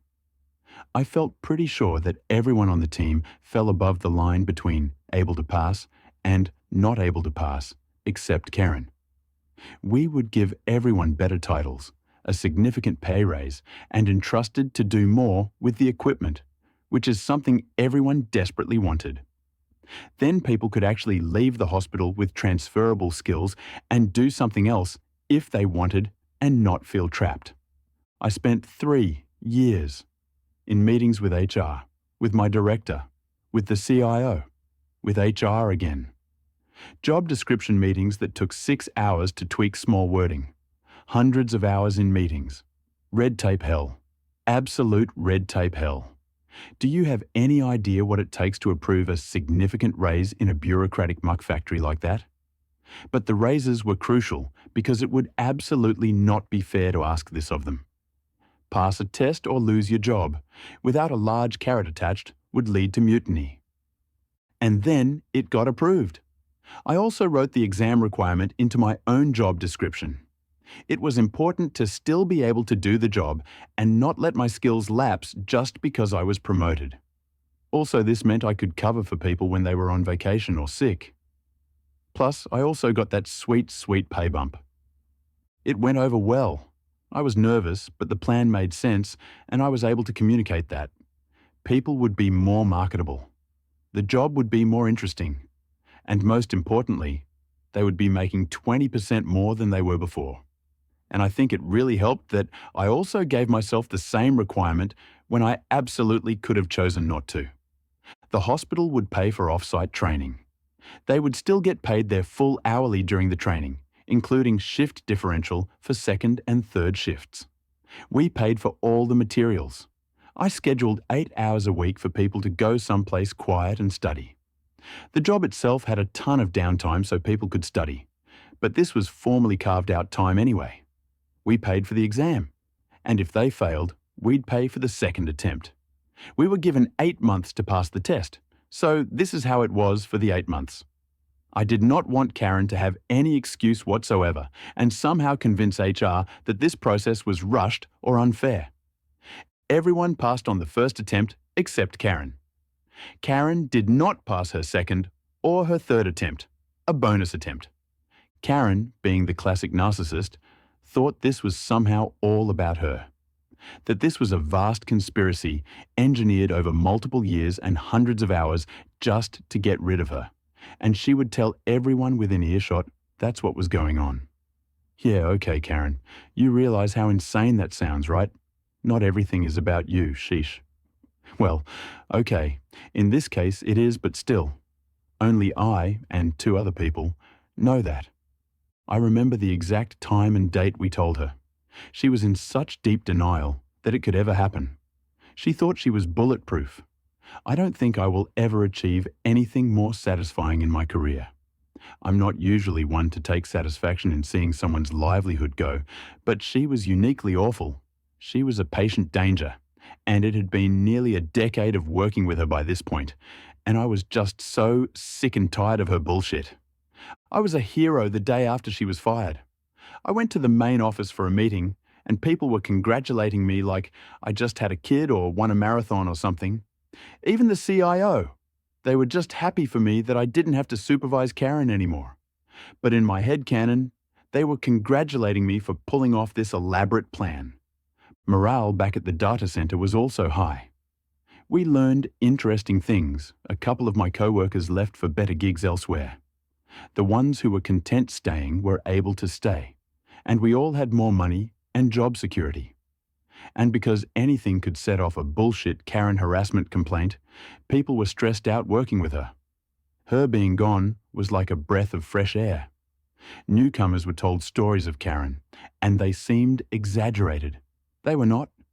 In order to solve a very important and extremely difficult problem, I pulled off a vast workplace conspiracy that improved the lives of the people I worked with, in addition to keeping our patients safe. Getting Karen fired is my greatest and most difficult accomplishment, and I can't put it on a CV anywhere. It was really an outstanding revenge. Fed up with Karen's incompetence and dangerous negligence, OP devised a long-term strategy to outsmart the bureaucratic system. By implementing a mandatory certification exam for the team, OP created a scenario that would ultimately lead to Karen's dismissal, knowing she was incapable of passing the test. It was so satisfying. How Mrs. Reliable got her douchebag of a boss fired. Hey everyone, long-time lurker on this subreddit, first-time posting, and boy do I have a story. So letting everyone know that it's going to be a long post, just letting everyone know ahead of time. Background. I've been working the retail business for over 20 years, and let me tell you, some of the managers they hire, I can do a better job. But I'm getting ahead of myself here. Over the years of doing retail, I have established a reputation for myself. I'm Mrs. Reliable. Need some to come in? They call me. Need someone to stay late? They call me. Need to switch with someone because management said no for your day off? They call me. Need to switch with someone because of a last-minute plans? They call me. You can probably see where this story might be going, right? This story takes place a couple of years ago when I worked a major grocery store in my town city as a cashier. The story. This has taken place a couple of years ago back in 2020. I'm on my 2 years at this store, and we went through so many people and managers, it wasn't funny. Literally, it felt like we had a revolving door with how much turnover and employment we had. Getting back to the story, I was a cashier, and the thing about me doing this job is that I have a tendency to be too good at my job. I was just hired to be a cashier. I was not a manager nor a monitor, someone that is a step down from management, but doesn't have all the responsibilities of management, nor was a customer service. However, I was trained for nearly all the duties of someone who is. Need change? I went to cashier, got the money out of the drawer, and went to grab the change that they needed. Need an override? I came over, see what the problem is, and did the override. Need something from behind the counter? I just need to know what it is that you need, and I went and grabbed it. I did all this on top of my cashier duties and self-checkout duties. Then douchebag came along. My manager at the time, let's call her Ashley. Ashley is the front-end manager, meaning she's in charge of everything that goes on at the registers, cash office, where all the money is, customer service, and the self-checkouts. Now, I liked Ashley. She was a really good boss, and I liked working with her. Ashley had gotten pregnant and was expecting her second child. I was excited for her. Unfortunately, When Ashley came back, though, she was no longer going to be a manager, nor was she going to full-time. She decided to come back as part-time. I can't really blame her, though. You're working 40 hours a week and are not allowed any overtime whatsoever. Plus, you can be working as early as 5 a.m. to working as late as whenever the last customer decides to leave. Last time that happened when didn't get out until 11:15 p.m. Enter douchebag. If you ever wonder what happened to that spoiled brat in school whose mommy never said no and always got what they always wanted, that's douchebag all grown up in a manager's position. Douchebag was the type of manager that if he told you do something, he expected you to do it without any questions. Have plans after work? Douchebag expected you to whip out your phone right there and then, cancel your plans, and come into work. Have a doctor's appointment? Douchebag expected to cancel that appointment and then come into work.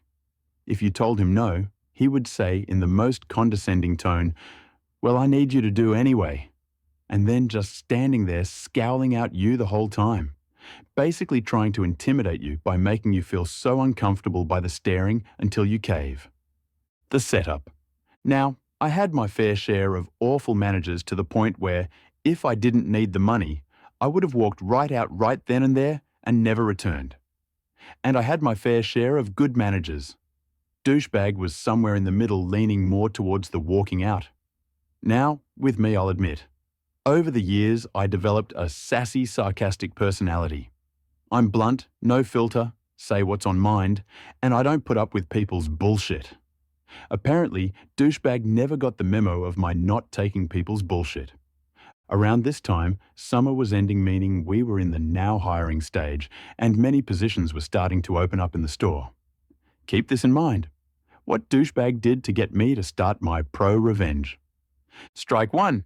I had out-of-patient vein surgery done one of my legs and needed to take a few days off. Since I had some vacation time saved up, I used my hours for those few days that I didn't have to worry so much about not getting paid. Douchebag called me a day before I was supposed to come in, asking if I can do a 9-1. I asked him 3 times over the phone, "Who's closing?" Because originally I was supposed to close that day until I got my approval for my days off. Douchebag never answered me, so I just figured they had it covered. I came in, and of course, halfway through my shift, douchebag calls me over and says that they don't have a closer. Keep in mind that I asked him 3 times over the phone who was closing. Douchebag wanted me to clock out, go home for a few hours, and then come to work and close. I said no, and then he tried the whole guilt tripping about not having anyone, and that we really need you to this. I said no because 1, I'm really tired and just came off surgery like 3 days ago. 2, I already made plans with my husband for the evening. Of course, douchebag didn't like this, because the next time I came to work, douchebag was just being petty and passive-aggressive with me. Basically, he will either pretend I wasn't there, ignored me, or the transaction that he was doing was taking longer than it should, and then chastise me in front of the customers for taking too long to get him. When I had my follow-up appointment with the vein doctor, douchebag asked me if I can come earlier. I told him no, I can't, because I have a doctor's appointment in the morning that day. Then he did his usual, "We'll need you to do it anyway," and started to doing that stare with me. Unfortunately for him, I'm used to this when came to Karen's and Kevin's trying to intimidate me because something didn't come right. I quickly shut that down by getting the other cashiers' attentions when they need help with something, or quickly grabbed a customer's attention. When I came in after my appointment, douchebag with a smug grin, very loudly in earshot of the bigwigs from corporate visiting that day. "Well, OP, looks like you noticed that I didn't call you in, because we didn't need you." I replied, "Good, because wasn't able to come in early anyway." Strike 2. Remember how I said that the store had openings?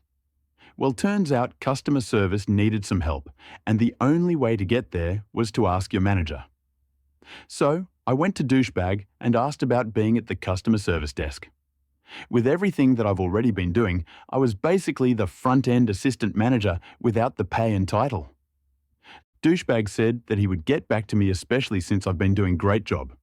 2 to 3 weeks later, I'm seeing people that I trained or have started months after I did getting promoted to customer service desk while I stayed as a cashier with all the others' responsibilities piled on top. The customer service desk position would have easily been a 50-cent raise. The monitor position would have been a 75-cent raise. And of course, douchebag didn't want to pay more for doing the exact same thing that I was already doing. I was starting to get the message of, why pay for the cow when the milk is free? Strike 3. I was starting to look for another job at this point because I was getting sick and tired of how I was being treated, but I wanted to try and give this guy one last chance. So I found out that the seafood department in my store had an opening, and I even talked to the seafood department manager Debbie about me possibly being in her department. He was ecstatic to have and was willing to work around my college schedule. I had to talk to my manager Douchebag in order to get the transfer going. I talked to Douchebag and he started to come up with any and all kinds of excuses to not have me transfer. I quickly shot that down, and even the one where he tried to say that I can't because another co-worker was transferring. First time I've heard of this, but the co-worker said they had no problem with me going. So I thought that was that, right? Wrong. 3 to 4 weeks have passed, and I've been getting nowhere with the whole transferring to the other department. Even Debbie was wondering why it was taking so long for get to the seafood department and why management was dragging their feet with this. Turns out, Douchebag blocked my transfer, and they wound up hiring a new employee to the seafood department. Douchebag thought that if there were no positions available, and he can just deny my transfer, that I have no choice but to stay. After an argument between the two of us about this, because I was calling him out on his bullshit, Douchebag said the magic words, "Just do your job." Cue the malicious compliance. Just do my job? Okay. I was so glad that the wearing a mask was required. Otherwise, Douchebag might have seen my evil smile when I agreed to just do my job. Need an override? Sorry, but I'm not management nor am I a monitor, so I can't do that. Let me go grab someone who can. Need change? Sorry, but I'm not management nor am I a monitor, so I can't do that. Let me go grab someone who can. Need something behind the customer service desk? Sorry, but I'm not trained, nor am I customer service. Let me grab someone who can get that for you. Douchebag was at his wit's end and even tried to write up for something. I quickly shut that down when I started to recite what being a cashier entails and what my actual job of being a cashier is. And I told him that if he wants me to continue with all those responsibilities that he needs to promote me so I can do all those responsibilities. He quickly stepped back into being his passive-aggressive behavior that I quickly shut down. I eventually found another job with a better pay and better benefits and handed in my resignation of me leaving in 10 days. That douchebag tried to deny and say, "No, you have to give us 2 weeks' notice." I quickly shut that down with a response. You wouldn't be giving us a 2-week notice if you are going to fire us or lay us off or let go. Just a 2-minute warning. Cue the petty revenge. Now, you're probably wondering, what could I have possibly done for the petty revenge, right? Well, there was an old saying, never kill the golden goose. Well, readers, what do you think happens to a department that is solely dependable on one person whose reputation is Mrs. Reliable? Need me to come in on my day off? Sorry, I can't. I have plans. Need me to stay late? Sorry, I can't. I already made plans. Some called out? Sorry, I can't make it. I did this throughout my entire rest of my stay at that place. Douchebag couldn't do anything about either, and it was starting to get to him on what happens when you rely heavily on someone else, but treat them so badly that they actually decide to leave. Douchebag's performance, because I wasn't there to cover his ass, was starting to take a toll. He had to do so much now, of his own responsibilities, and there wasn't a thing he could do to me. He kept trying to be extra passive-aggressive with me, to which I just smiled and waved and said goodbye to everyone but him. Now, this wouldn't be a pro-revenge without the pro-revenge. After talking to a friend of mine about what happened when I worked there, he told me to report this to the district manager because that kind of behavior isn't good for the workplace. Cue the pro-revenge. I got the email address of the district manager from my friend, and then I went back to the store as a customer. I kept in touch with a couple of my old co-workers and kept asking them how they were doing and how's work going.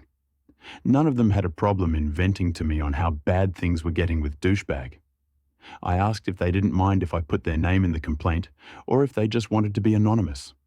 A lot of them choose the latter. I whipped out my phone, used the quick memo app that I had, and quickly wrote the notes in my phone, the date, and the register that the cashier was on at the time. I sent that email with the attached notes and with the entire account on my part as well to the district manager. Now, this wouldn't be a pro-revenge if it just stopped there. I took a step further. You see, with the receipts that we get, there is a survey on the bottom of every receipt, and management kept trying to boost us to get customers to take the survey because it helped with the story front and all the points that the store gets. Well, here's the thing about that survey.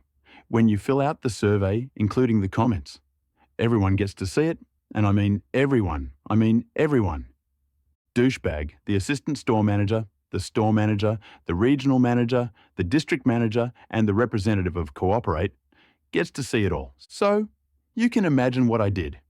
Needed a snack for school, filled out the survey, needed groceries, filled out the survey, needed a drink, filled out the survey. I went to that store multiple times and gotten so many different surveys because there wasn't a limit for how many you can fill out. And I made sure to put everything that douchebag was doing on all those surveys, including how he treated his employees. 3 months after I left, the person they hired back in seafood to make sure I couldn't go back there quit. 6 months after I left, douchebag was nowhere to found. A new manager took over for him and no one seems to know what happened to douchebag. TLDR. A new manager took over for my old one and was a complete and utter douchebag, treating myself and others horrible, and refused not only promote me, but refused to have me transfer to another department so that I continued doing my overworked and underpaid responsibilities of Mrs. Reliable. I turned around and got him fired. Edit. For those of you wondering, commenting, no, I did not stay in one place for the 20 years. I wouldn't stay working for some place only making minimum wage and no benefits. The retail business is really shading.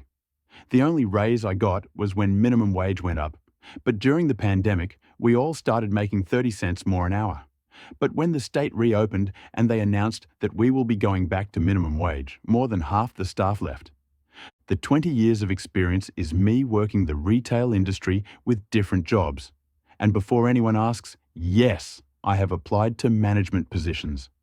I either get brushed off or they keep telling me, because I don't have a degree, then I can't get the management position. Just wanted to clear that up. The revenge was truly brilliant. After years of being overworked and underappreciated, Mrs. Reliable, used malicious compliance by only doing the bare minimum of her job when her arrogant boss refused her transfer and promotion. She then filed a detailed complaint with the district manager and bombarded customer surveys exposing the boss's behaviour. This ultimately cost the boss his job and reputation. Karma hits hard.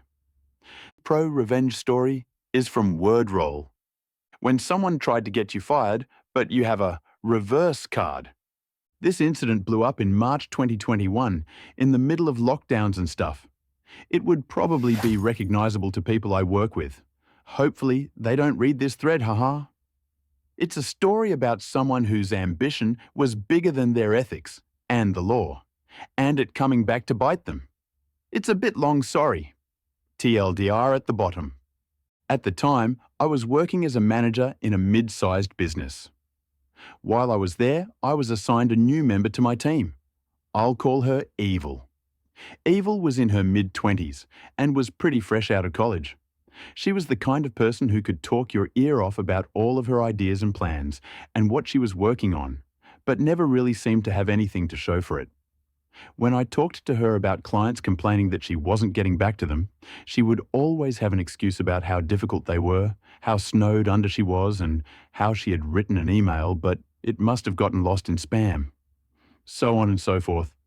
Basically, never her fault. It got to the point where, after one of our monthly meetings, I called her in and explained that if she couldn't get her tasks done, she needed to let us know, so we could help delegate resources to make sure things weren't slipping through the cracks. I'll admit, I was pretty direct. Her performance was impacting the whole team, and my job was literally to keep the team on track. I get that people can be under pressure, that there can be stuff going on at home which impacts work, and that sometimes people need a bit of help.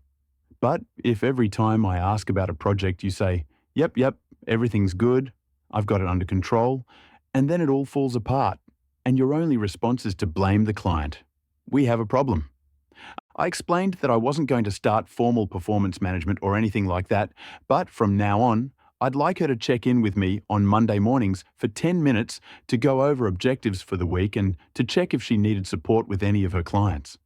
I know it isn't fun to be micromanaged, so I tried to keep these check-ins short and mostly just offer assistance on stuff. She clearly hated my guts though, and apparently was hatching her own pro-revenge. Now, part of my role included use of a purchasing card, which wasn't in my name but I had access to. I was given the card to basically make small purchases for the office or spend up to $520 on clients. The card was kept in an office I shared with another team manager where we both could access it when we needed it. One day I get a call from accounts asking about a few abnormal purchases on the card. A Photoshop subscription, a couple of Uber Eats orders, an HBO subscription, etc. I say I don't know anything about them, and they should check with the other team manager. Apparently, the other team manager didn't know anything about them either, because after the weekend, I get called into the big boss's office. After my colleague and I had denied involvement, accounts had started calling Adobe and Uber and stuff to find out where the transactions were coming from. They said that not only were the accounts in my name, they were registered to an email address with my name in it too, e.g. word.roll3sreesdomain.com or something. I can't describe what it felt like to be in that meeting. I felt physically sick. I couldn't work out what was happening.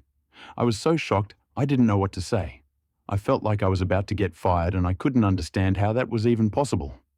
The director was going on about how access to the card was a privilege and that I had signed an agreement about appropriate use and so on and so forth.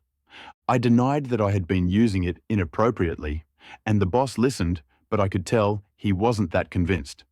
To be honest, in my head, I was gaslighting myself and worrying that I had somehow saved the card in Google, and maybe my wife had been accidentally using it or something. It was terrible, and I found myself apologizing and saying, I don't know how this happened. I assure you that I know that none of those expenses are appropriate uses of company funds. There must have been some kind of mistake. Can I please have the details and look into it? Etc., etc. When I finally got out of that office, job still intact, barely, Evil was waiting for me at my office door. She was grinning from ear to ear and sweetly explained she had been waiting for our morning meeting. I told her something had come up and we'd do the meeting tomorrow, and she said, "Oh, will you be in tomorrow?" Confused, because I didn't know I was in a pro-revenge thread at the time, I just replied, "Yes, why would I not be in tomorrow?" And she just sipped her tea and said, "Oh, no reason," turned around and went back to her desk. Something felt off, but I was still worrying about what had happened with the boss, so I spent the next couple of hours calling my wife, calling Adobe, and doing the same legwork that accounts had done. It became very obvious that someone had been using my name and the company card to spend a bunch of money online. Had I been hacked or something? Personal info on the dark web, and these hackers just really wanted Photoshop and Wendy's delivered? It was the Uber Eats that was her undoing. After getting on the phone and talking through what had gone on, and obviously giving my name for the account and everything, the fellow on the phone told me where the food had been delivered. It was in our city, which made me rule out straight away any notion of my data being sold online or something. Now, I was suspicious and pissed. I don't like to think the worst of people, but now I was. Listening to my gut, I pulled up Evil's employee information and checked her address. I pulled it up on Google Maps, dropped a pin on her place, and then looked for the address Uber Eats had given me. It was the corner of her effing block. I was furious. When she left work for the day, I got IT to give me access to her laptop.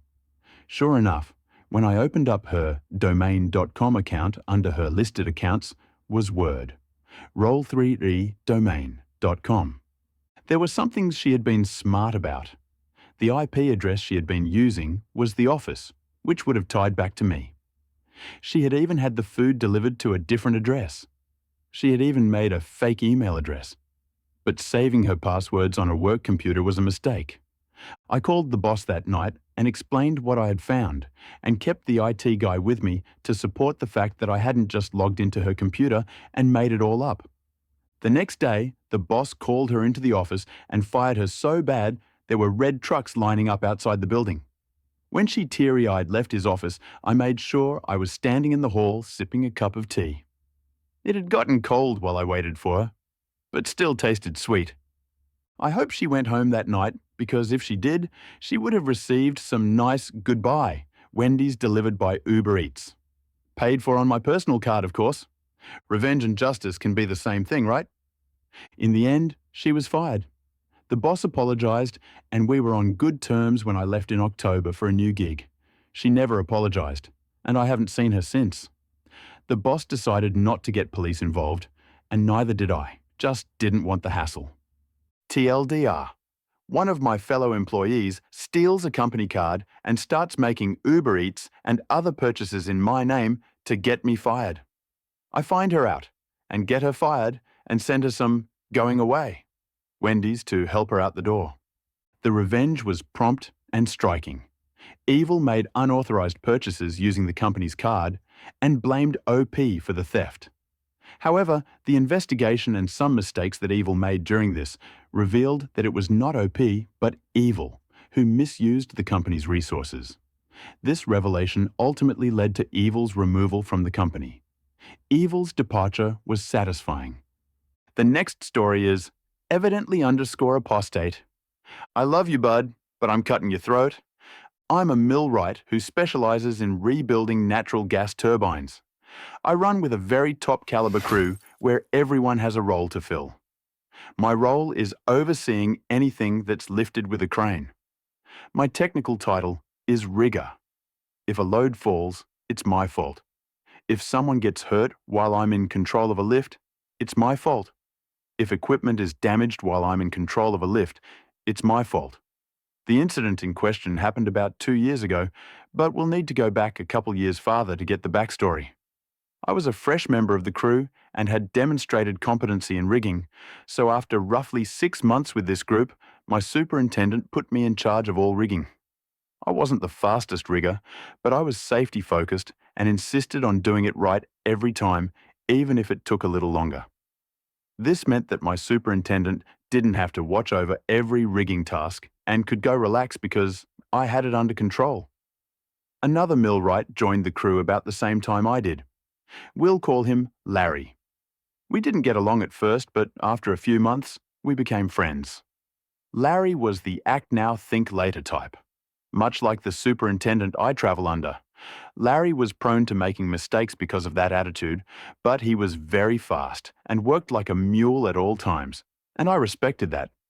He wasn't especially skilled in any one area, so he had no special position. That meant sometimes he'd get put on less glamorous work, and I soon learned he was very jealous of my position as the rigger.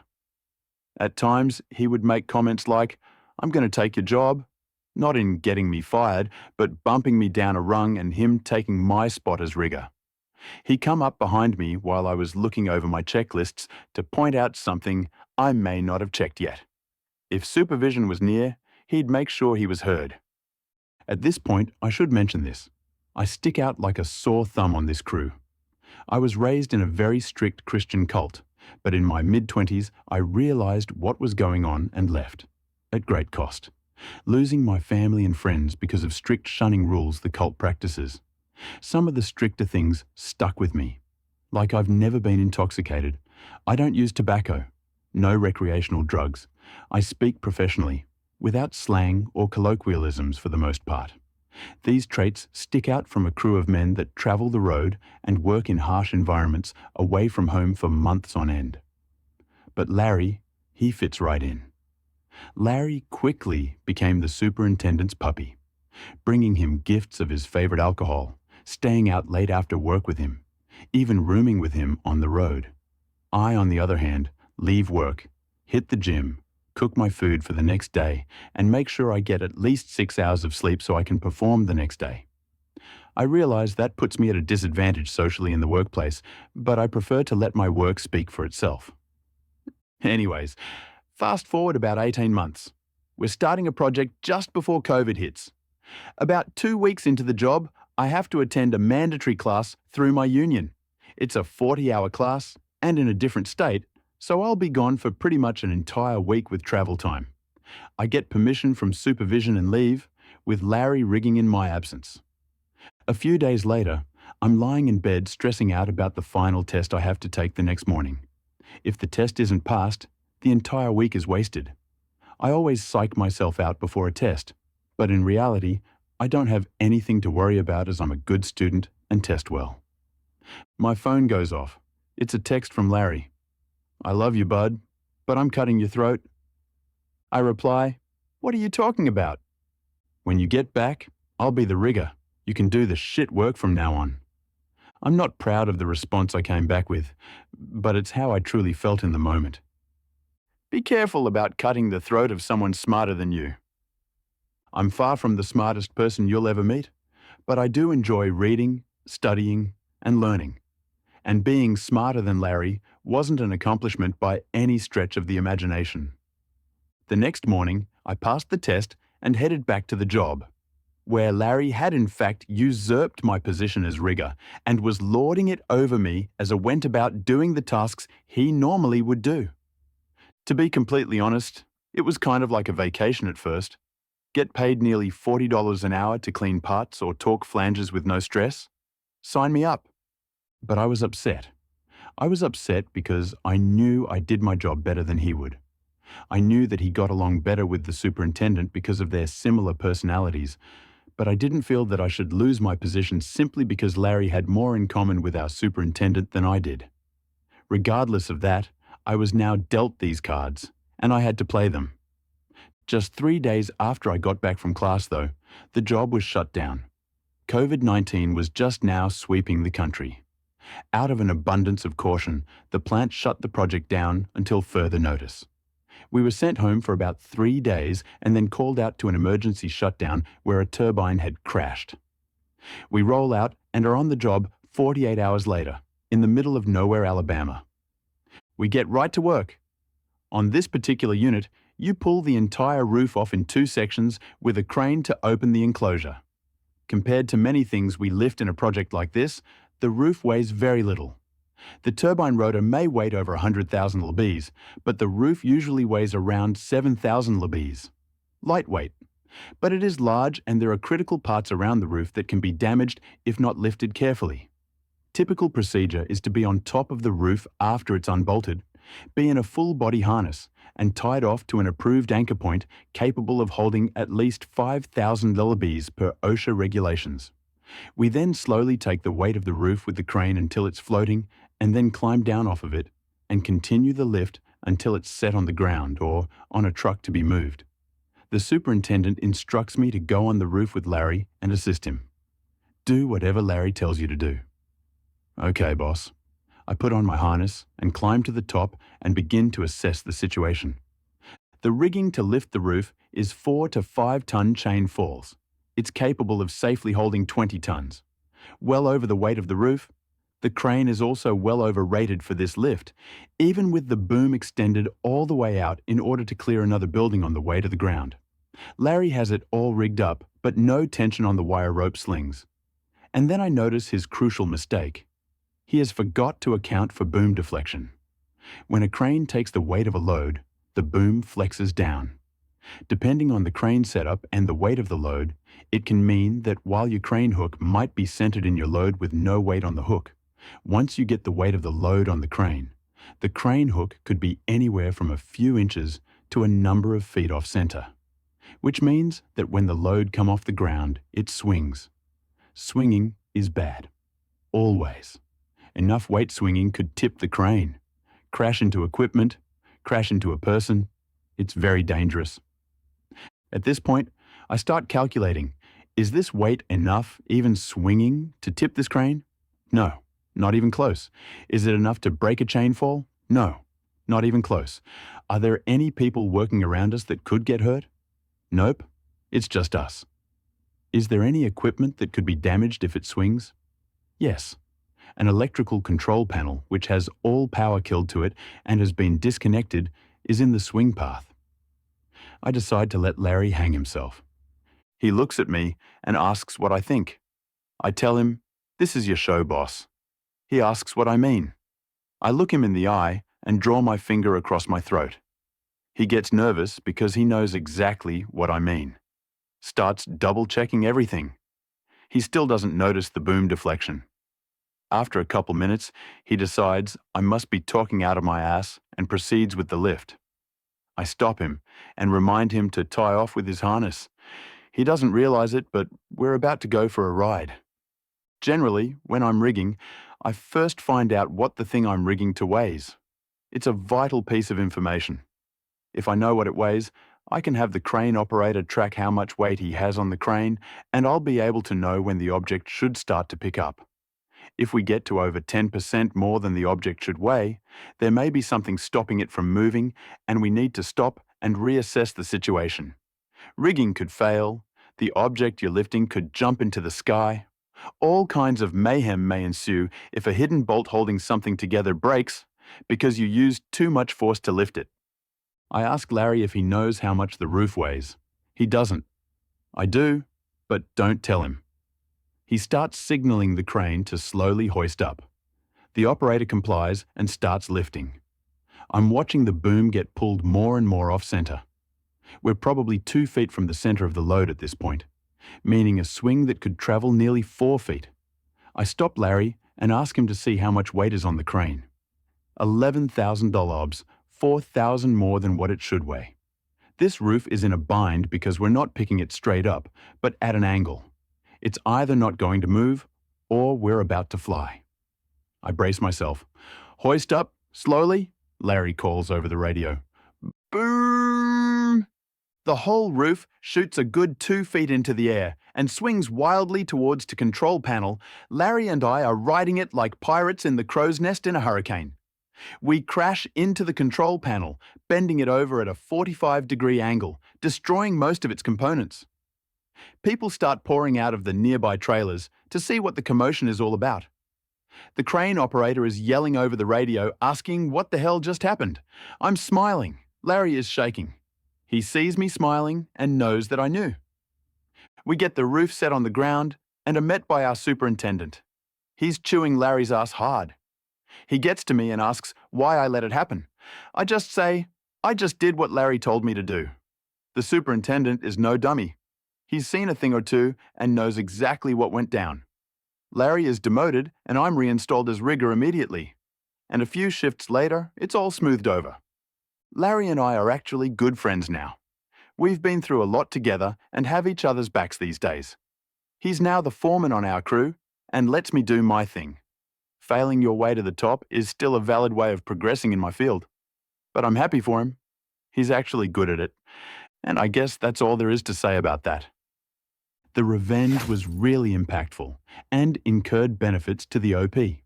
A small mistake of Larry led to a dangerous swing of the crane, which ultimately cost him his position, and OP was reinstated as rigger.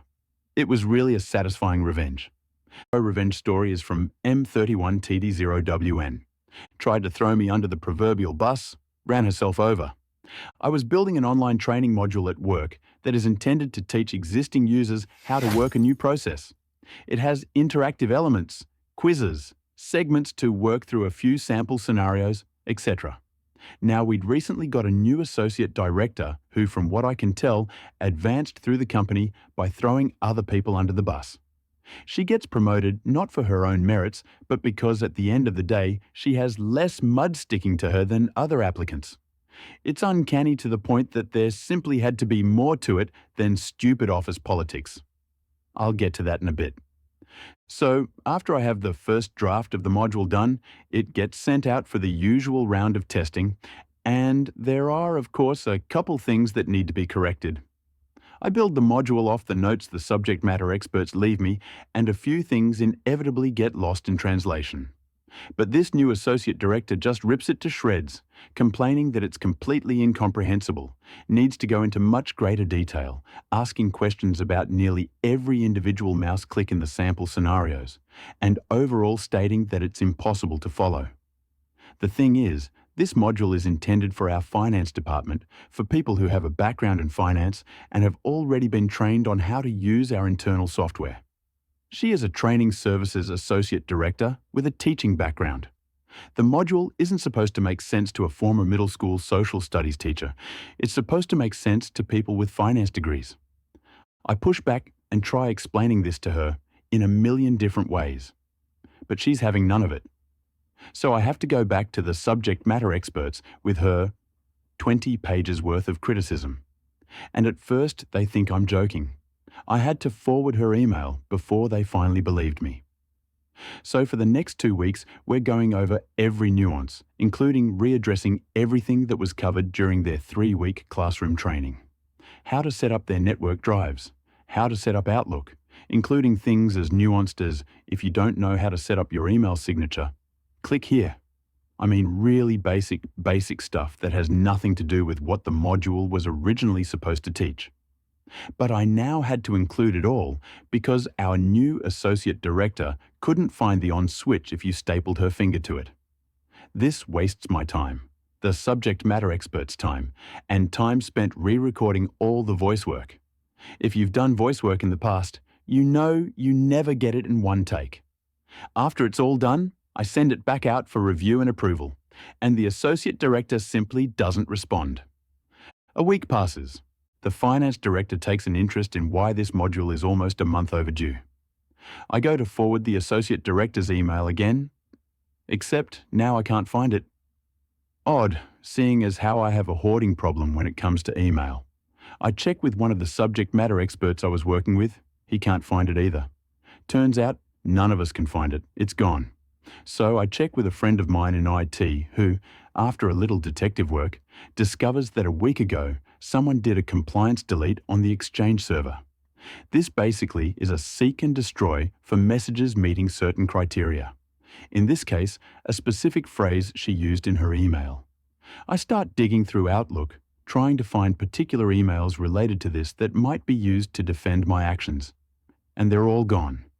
Inbox, sent items, deleted items, every last one of them. Any email containing that particular phrase anywhere in it. This kind of thing is normally used by admins to mass delete spam or phishing emails from all users at once.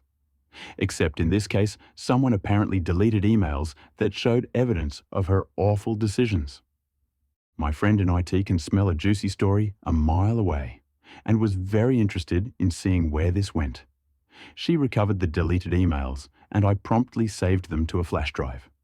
For the next few days, every time I had any email with this associate director's name on it, even unrelated stuff you never know how something might fit together, I saved a copy to the flash drive.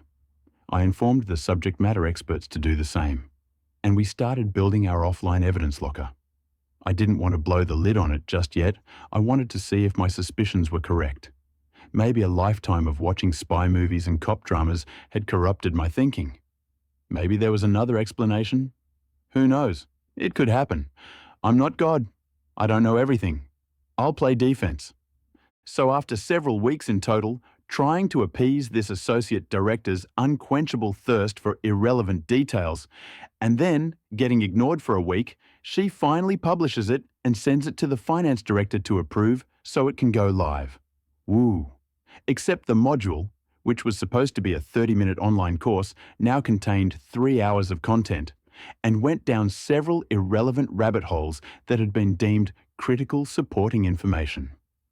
As an analogy, imagine designing a training module to teach a nurse how to enter some new CPT codes and being told you have to teach him how to read too, because he might not know what words are. That's how much BS was rammed into this thing. And the financial director of course hated it and was surprised that such a rambling mess of a model would come from me of all people. So he calls a meeting with me and the associate director on Tuesday to get some answers. And sure enough, she immediately tried to distance herself from it. tried to paint it as she made a couple suggestions, and I clearly went way overboard. How I must have sent her a different version that she approved and switched them afterwards.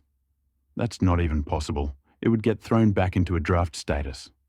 She kept trying to talk over me as I voiced my defense, and to his credit, the finance director finally just muted her so I could speak. And boy did I. I explained everything. I shared my screen, popped in my flash drive, and opened my copies of the emails that had supposedly been deleted. Every email exchange where she complained about the material, I pushed back, and she flat out ordered me to build the module in the way I did. She abruptly left the meeting and went offline. The finance director asked if I could send him a copy of all relevant files, and as I did so, I told him they might not be there later, and then explained what I had learned about someone in IT using the compliance delete. He assures me he'll look into it, and the shit immediately hit the fan. The associate director never logged back on. There was a massive internal audit where people from her previous departments were asked to provide statements. Leadership tried to keep it hush-hush, but you just can't keep something that big under wraps. I don't know the specific whats and hows, but the associate director and one of the IT managers had both left the company to pursue the next stage of their careers, and we sincerely wish them the best. I don't really do the social media thing, but over the next few days, as the rumor mill did what rumor mills do, I heard their shit absolutely blew up. And it came out that the associate director and that IT manager were having an affair. Now, this all went down about a month ago, but as I wrote this post, I thought to check online court records. Both are now facing divorces, filed by their respective spouses. So yeah, there's a void in my direct leadership, in IT's leadership, and the entire IT department is getting a shakedown by information security to determine if there were any other leaks. I spent some time reflecting on why this whole series of events happened, and my best guess is she wanted to make a grand entrance by spearheading this masterwork training module that covered every possible scenario and contained any and all information anyone could possibly want. Then, as she started to realize how wasteful, rambling, and unnecessary it was, she realized that her grand entrance would be a grand faceplant. So she tried to erase the evidence and pin all the nonsense on me to save face, but inadvertently set in motion the events that would expose her little arrangement with the IT manager. Taking it up the ass in order to cover her ass, I guess. The revenge was destructive and brutal. The oversmart new associate director turned a simple training module into a complicated book. When it was rejected by the boss, the director tried to put the blame on OP. With the help of her IT lover, she tried to delete the emails she had sent to OP, but OP outsmarted her and finally got her fired. Not only that, she is now also divorced from her IT lover. In short, a small mistake by the associate director led to her resignation from a reputable job and her marriage. The next story is from Shell Loser 42.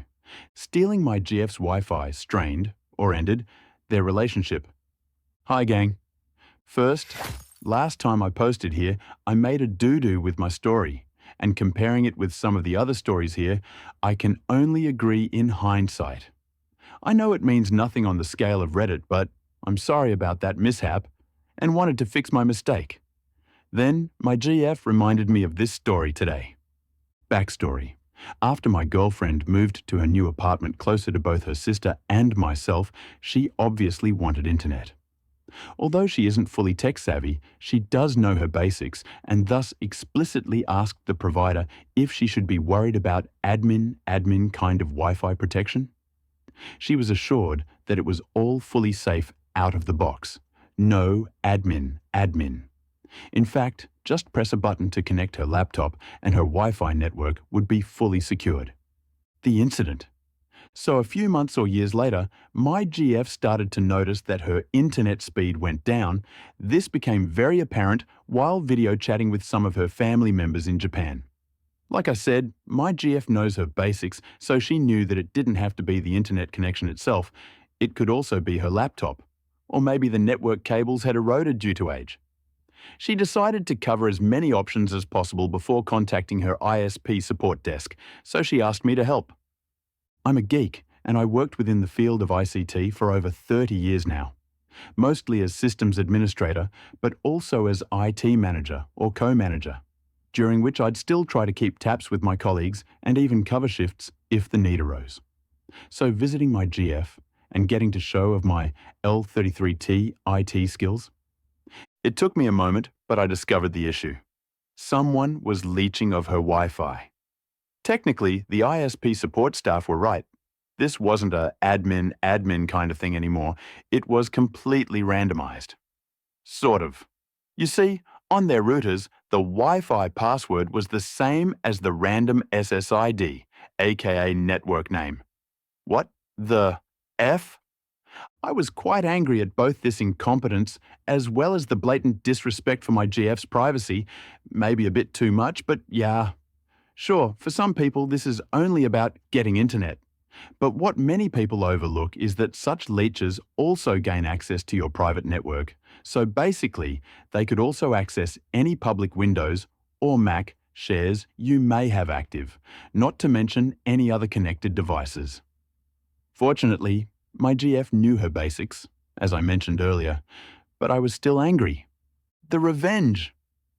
So I suggested something I had done earlier.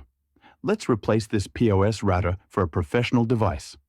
In specific, the same kind of Zeal router that I used at my home so that we could set up a secured VPN between ourselves and get some other nice feats as well, like a private VoIP connection. She agreed, so we bought her a new router together. We're talking professional gear here. These things cost about as much as a high-end smartphone, so obviously we were going to split the costs, considering that a mid-level could also have helped her out. Now, even though I consider her previous router a POS, I still have to admit that it did provide some very useful features, like a syslog service. It could also use USB storage, so I turned on Wi-Fi logging, plugged in a large USB memory stick, and then we waited for the new router to arrive. Then I got to work. First, I set up my GF with a nice hidden Wi-Fi network so that no one could easily find it. Next, we set up a much better security scheme, and then it was time to get even with the lowlifes. I set up a second Wi-Fi network, which was completely the same as the previous one, but this time I throttled it down a bit so that it couldn't usurp the full bandwidth. Then I added some specific DNS overrides.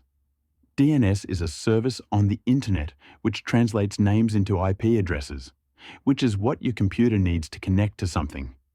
You may care about reddit.com. All your PC cares about are the associated IP addresses. Thing is, this service can be easily overridden. And I had studied the logs, so I knew exactly which sites the lowlives visited the most. So from now on, going to banker.nl using this router would point your browser to a hardcore, not very legal gay porn website. Not very legal as in, the site didn't bother asking for consent first, but got you some close-up screenshots right away. Then it was time for bankb.nl. I redirected that one to a shady, hot scissors lesbian website.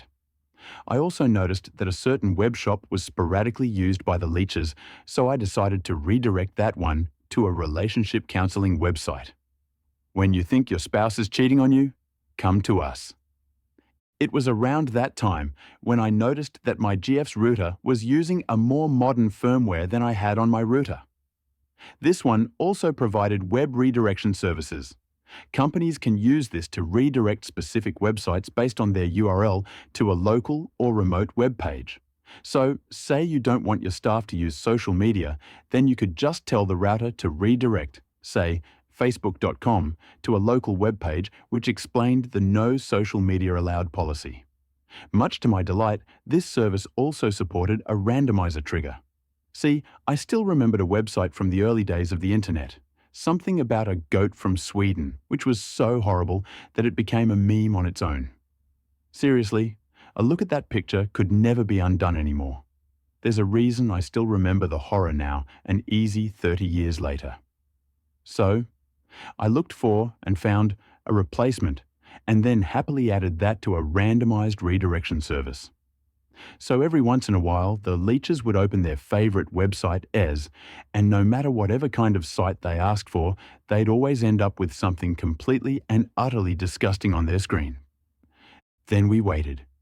I need to point out that my girlfriend did not fully agree with some of my actions, especially when she learned of the aftermath. But we never had an argument over this because she could also understand my POV. Don't mess with my GF. And she agrees that if you trespass, even in the digital world, then all bets are off and you lost your rights to a civil solution. Don't mess with the geek, McKay. The aftermath. One day, my GF got home from work and noticed a huge moving van outside. She gave it no further mind, but when she got to her front door, she noticed that her neighbour 2 doors over was moving out. She brought this up with her direct in between neighbour a few days later, and as it turns out, things completely exploded over there. The shouting and accusations could even be heard through the walls. Seems the pair got into huge arguments about their rather explicit choice of websites, and once the deed was done, there was no room left for any kind of reasoning. One of the two even accused the other for hacking the internet, because it was only after the first fallout that those goating pictures started to show up. As far we know, they broke up. For the record, I regret nothing. I did remove the SSID for obvious reasons and also reset the DNS and forwarding sections, and now things are back to normal. More importantly, my GF is still very happy with the router and the extra services to this very same day of writing. She's working her way up as a 3D artist, and the knowledge that all her work will be fully kept safe after she copies her projects onto my NAS is a deal breaker for her. Seriously, you guys. Always remember that when you use someone else's internet connection, this includes free services, then you're fully relying on their goodwill. Such services could be easily abused as well, either through pranking like I did, or worse. How about I redirect your bank requests to a fake login page so that I can store and/or abuse your data? Thanks for reading. Edit. Some points which people raised. This story didn't play out 30 years ago, at most 6. It was impossible for the couple to make an honest mistake. First, the Wi-Fi names, even default ones, would be far apart. ISP 151413, ISP 2013, ISP 251413, and so on. Also, unlimited plans aren't common here, so one way or the other, they'd have seemed to be using zero data over the months this went on. Not to mention that their password would never have matched that of my GF's. Assuming, of course, they even had a subscription, or the same ISP. As for the DNS, not UDNs, no, they wouldn't get to see the URL of their bank showing a PRON website, but at best an IP address. As for me, not caring at all about the aftermath, how entitled or unreasonable do you have to be to start accusing someone for opening up a website, but then refusing to listen to further reason and instead start a major drama? If they had both opened the same website, like the online store, then it would be immediately clear as to what had happened. This also leads up to the honest mistake. If it were an honest mistake, then wouldn't one of them have called their ISP to try and prove their point of being not guilty? At the very least, to complain about shoddy service? Instead, they tore each other a new one. Edit 2. OMG. This post blew up beyond my expectations, even to a point where I couldn't keep up with comments anymore. I forgot a request above. TL. DR. GF had issues with her internet speed. Should have been right according to ISP. I discovered Wi-Fi leeches, getting mad over that I decided to escalate. We bought GF a new router. I copied the old Wi-Fi network, but with changes. 2 sites used by the leeches now led to hardcore PR0N websites, the last to a counselling website, for when your relationship hits a cliff. Several days later, GF learned that some people were moving out on her apartment level. When asking her direct neighbour, it turned out that their direct neighbours had quite the fallout. And my stance is still the same. If you're leeching of someone else's internet connection, then the fallout is on you. I pranked them, hard, but still, I'm convinced others would have done a lot worse. Wow, the digital revenge, which hit hard the leeches.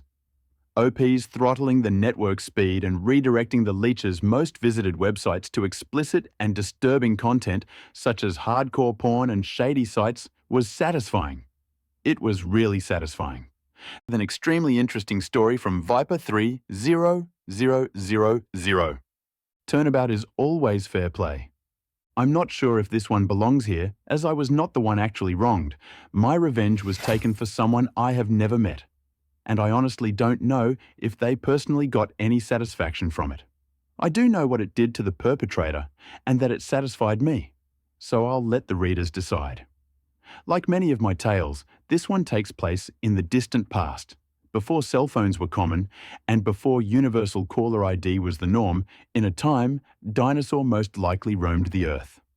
Well, the 80s at least. These things are very important to this story. Our tale takes place in a large West Coast city known for a big orange bridge and delicious sourdough bread. I was living in the city for several months, working temporary duty for my company, and was preparing for work on the day in question. As was my custom, I was getting dressed listening to the morning radio show on a local station. This station's jocks had started doing something called the Monday morning wake-up call, where, on the first day of the week, they would make a prank call on the air to a victim chosen from write-in suggestions from the listening audience. Doing this was actually very controversial in radio circles at the time. I had been a radio DJ in my hometown for a few years, and there are rules you must follow. One of the biggest rules is that you can't make a false or deceptive radio transmission, like announcing an emergency, sending an SOS or cry for help or other such deceptions. Doing so is a federal offence. You can lose your license and be fined, or even do jail time. It's a big no-no. The debate has long since been decided, but at the time doing prank calls on the air was a grey area. There were people who were sure it constituted a false transmission, and some stations refused to do it. The argument was still alive at the time this happened. This day happened to be Monday, and the intended victim had been nominated by her husband. They had experienced a power failure at home earlier in the week, and the husband's suggestion was that the station call his wife, claimed to be from the utility, and tell her that the power outage was somehow their fault and they would have to pay for it. The station staff loved the idea, and they proceeded to call the wife at her place of employment, a local bank. The victim answered and the prank began. "Hello, is this Mrs. Victim? I'm John Doe from Area Power Company. Do you remember having a power failure earlier this week? Well, it was due to a blown transformer on your block, and we've determined that the cause is a wiring fault in your house. We may have to cut off your power until you get it fixed. Also, you will be charged for the transformer. The total cost is X thousand dollars.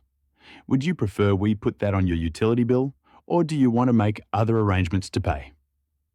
As you might imagine, the woman was shocked, then scared. As she asked for more information, having trouble believing that they were going to have to pay thousands of dollars, she got increasingly more upset. This egged the radio staff on. The guy making the call kept increasing the pressure on her more and more, eventually telling her that her power would likely be cut off until payment was made, and that there might be a lawsuit. After several minutes, she suddenly hung up in tears. He called her back, and when she heard his voice, she hung up again, crying even harder. This time, the guy waited a minute, and then called back again. Another lady answered the phone, a co-worker, and he asked to speak to Mrs. Victim. When the co-worker asked his name, he replied, "This is her husband, distinctive first name." The co-worker cursed at him, called him a liar, and hung up.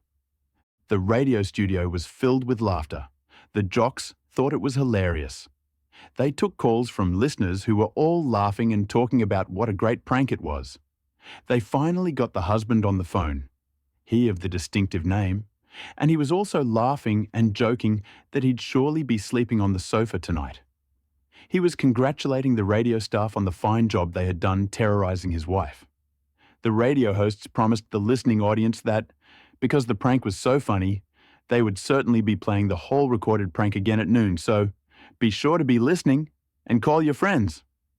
I, in my efficiency apartment listening to this, was getting mad. I was still pretty newly married and couldn't imagine doing something like that to my wife.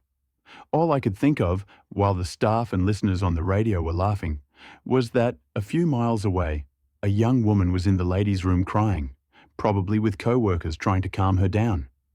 What made it worse to my mind was that the guy who set her up for this was the one guy in the world who should have her back, her husband. Anger turned to resolve. Resolve formed a plan. I grabbed the city phone book, remember, it's the 80s, and looked up 2 phone numbers. I called the first one. You may remember that I said I had been a radio disc jockey myself. It was a tiny, dawn-to-dusk station, but I knew how stations worked. I knew what they liked, and more to the point, I knew what they did not like. I also had done a lot of voiceover work and could sound professional as heck. The phone rang and was answered. "You've reached K, radio jerk." I launched my attack. Me, professional voice. "Yes, this is George Smith." I picked a more believable name from the City Office of the Federal Communications Commission. "I've been getting some disturbing calls about your morning radio show, and I need to speak to your program director to discuss it." Radio Guy 1, stammering. "Oh, he's not, here right now. Let me get you someone else." I was put on hold. After a few moments, Radio Guy 2, also stammering. "Hi, hello. This is Radio Guy 2. You're from the FCC?" Me? "Yes, this is George Smith from the City Office of the Federal Communications Commission. As I told your co-worker, I've been getting some disturbing calls about your morning radio show, and I need to speak to your program director to discuss it." Radio Guy 2, short silence. He's not in yet. He'll be here at, 9 o'clock. Me? "Okay, well, I can start with your station manager since he will need to be in the conversation as well." Radio Guy 2, breathing fast, starting to lose all his composure. "Oh, wow. He gets in at 9 too. I can I have him call you?" He half asked and half pleaded. Me, letting out what I hoped was a bureaucratic-sounding sigh. "Very well. I will expect to hear from him at 9. I will need to speak to your station manager, your programming director, and very likely your on-air personnel from this morning. I'll also need your station logs." Radio Guy 2. "Oh, yes, sir. I'll make sure he calls you right away." Me. "All right, I'll be expecting his call. Here's my number." At this point, I gave Radio Guy 2 the second number I had looked up in the phone book, the main number for the City Office of the Federal Communications Commission. Radio Guy 2 stammered his thanks and promises of phone calls, and we hung up. I went back to the radio. Jerk disc jockey. "The FCC is calling. Well, they can't do anything to me. I've got a year of pre-law in college and blah, blah, blah." He continued his defiance for a few minutes and then went to commercial. I kept listening. They stopped talking about the prank call. They stopped taking phone calls from listeners. They stopped talking to the husband. They started playing music. A lot of music. I listened for the rest of the day. They didn't talk about it the rest of that day, and they didn't replay it at noon. In fact, for the rest of the week, I listened and heard nothing about it. I was a bit surprised. I figured that they might stop talking about it for a little while, but not altogether. It wasn't until later that I realized why they went so silent. I had scared them. In my quest to get a little vengeance for that crying woman I'd never met, I scared them. But more to the point, I'd embarrassed them, and Jerk Disc Jockey had helped. Once he went live with his bravado against the call from the feds, their listeners knew they'd been called and heard the silence afterward too. They were embarrassed because I had just done to them what they had done to her, and they didn't want to have to admit it. I've kept the rather distinctive name of the husband a secret because I have always wished that I could meet that poor woman, and that name would be how I would know it was really her. I doubt she's still married to the guy, but I'd like to let her know that in that place, on that day, someone had her back. The revenge was clever and fitting. By pretending to be an FCC official, OP scared the radio station that had cruelly pranked a woman to tears. The threat of federal consequences silenced their bravado, forcing them to abandon their planned prank replay and avoid any further mention of it. The station, embarrassed and fearful, faced the same distress they had caused to the lady. For the victim of the prank, it was inspiredly help. The next story is from Lil Devil. Here's another interesting story for you. Wibter, if I, 29F, backed out of watching my brothers, 37M, triplets when they have a highly contagious and gross disease? My brother, 37M, and his wife, 35F, had triplets, 18 months old, and they're the best kids ever. I, 29F, don't have or want children myself, but I've been dedicated to helping out my brother with the kids whenever they need help, even though they live with my parents now, which is a 7.5-hour drive away. This summer alone, I've made the drive to help out with childcare 5 times. It's exhausting and far, but I love seeing the kids, so I adjust my entire schedule to make these visits possible. They've been very grateful for the help. I'm supposed to come babysit the kids this weekend while my brother and Sil go out of town for an event, which I agreed to do months ago since they had to purchase plane tickets. I was looking forward to it. Here's the problem. My brother just texted me saying that one of the babies has a highly contagious viral infection called hand, foot, and mouth disease and asked if I'd still be comfortable coming to watch the kids. He said the adults in the house don't have it yet, and only one of the kids does so far, but the other 2 babies will probably get it. He suggested I do some research, which I did, and this is absolutely disgusting. It's a disease where you get painful blisters, ulcers, boils all over your hands and feet and face and inside your mouth. Apparently, it's more painful and severe for adults and can include a high fever, sore muscles, and your fingernails could fall off. Your fingernails, guys. There's no treatment or vaccine, so you just have these symptoms for like a week and have to quarantine. It's highly contagious like pink eye or chickenpox, absolutely can spread from babies to adults, and it can spread a lot of different ways. Surfaces, kissing, feces, which is relevant for changing diapers, etc. I am super grossed out and my immediate reaction is hell no. I am not comfortable voluntarily exposing myself to this disease. Plus, I have plans the week I come back home and don't want to have to cancel.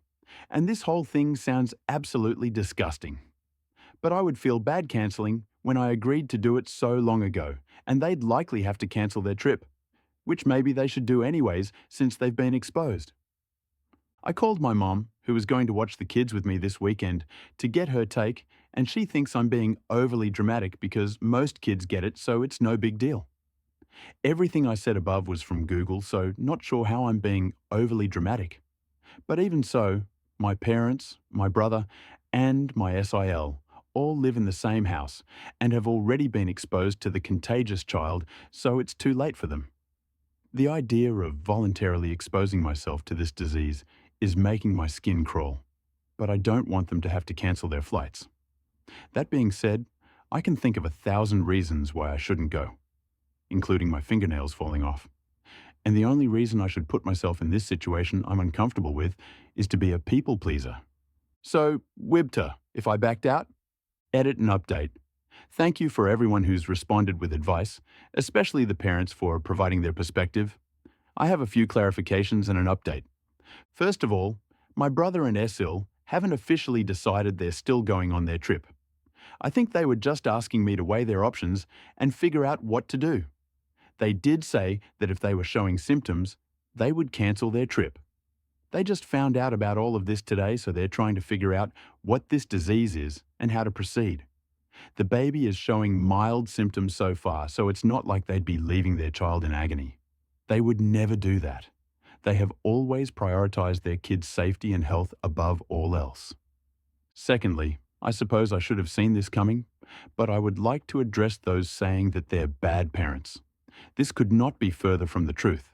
I could write paragraphs about why that's not the case, but instead, I'll just say that they are incredible parents, and that's been proven hundreds of times since the kids have been born. They have been so dedicated to the babies and given them everything they could possibly need. They are incredible parents, and I'm so proud with how they've handled parenthood so far. Thirdly, their baby has mild symptoms so far and should be just fine in a few days. Thank you to those concerned about his health. My update is that I've told them that I'm not comfortable babysitting and exposing myself to HFMD. I told them that I'm very glad they told me beforehand, and I've decided that I need to prioritize my health and comfort. My brother responded saying he understands, and he hopes to see me soon, so I'm relieved at how this all worked out. Thank you to the adults who have contracted HFMD and told me about their experience. That certainly helped me to understand the severity and make an informed decision. You are not a jerk here, but your brother and sister are, and they are inconsiderate. This illness is highly contagious, so it's concerning that your brother and sister-in-law are still planning to go on their trip. They should reconsider traveling, especially on a flight where they could potentially infect many others. Let's now move on to another story. Aita for sleeping with different women when we were separated with my wife. We were married to each other with my 32M wife 32F for 5 years. However, she told me she fell out of love with me and looking for something different last year. Even though I tried to convince her to stay, she decided to move forward and we were separated for little over a year. I couldn't move on first, but accepted that's what she wanted after several months. However, one side of me always hoped for her to come back, which she did 3 weeks ago. She told me she wanted to try things out again, which I was content to. We started seeing a couples counselor next week with the intent of aligning our feelings and thoughts before moving in together again. One of the questions that was asked was if I've been in another relationship during that time, or any other women. Counsellor told us honesty is the way to go here, so I came clean. I actually had a go to club get drunk sleep around Faye's for a few months and slept with 13 women in total. I knew she was dating around and was honest with going on dates with 3 different men. However, when I told my part, she got extremely frustrated. Now she thinks we cannot get back together, but I told her we were separated and in the divorce process back then. I think it's impossible to get back together now that I talked about my dating life during our separation, but I wonder if I was an AH for sleeping around when we were separated.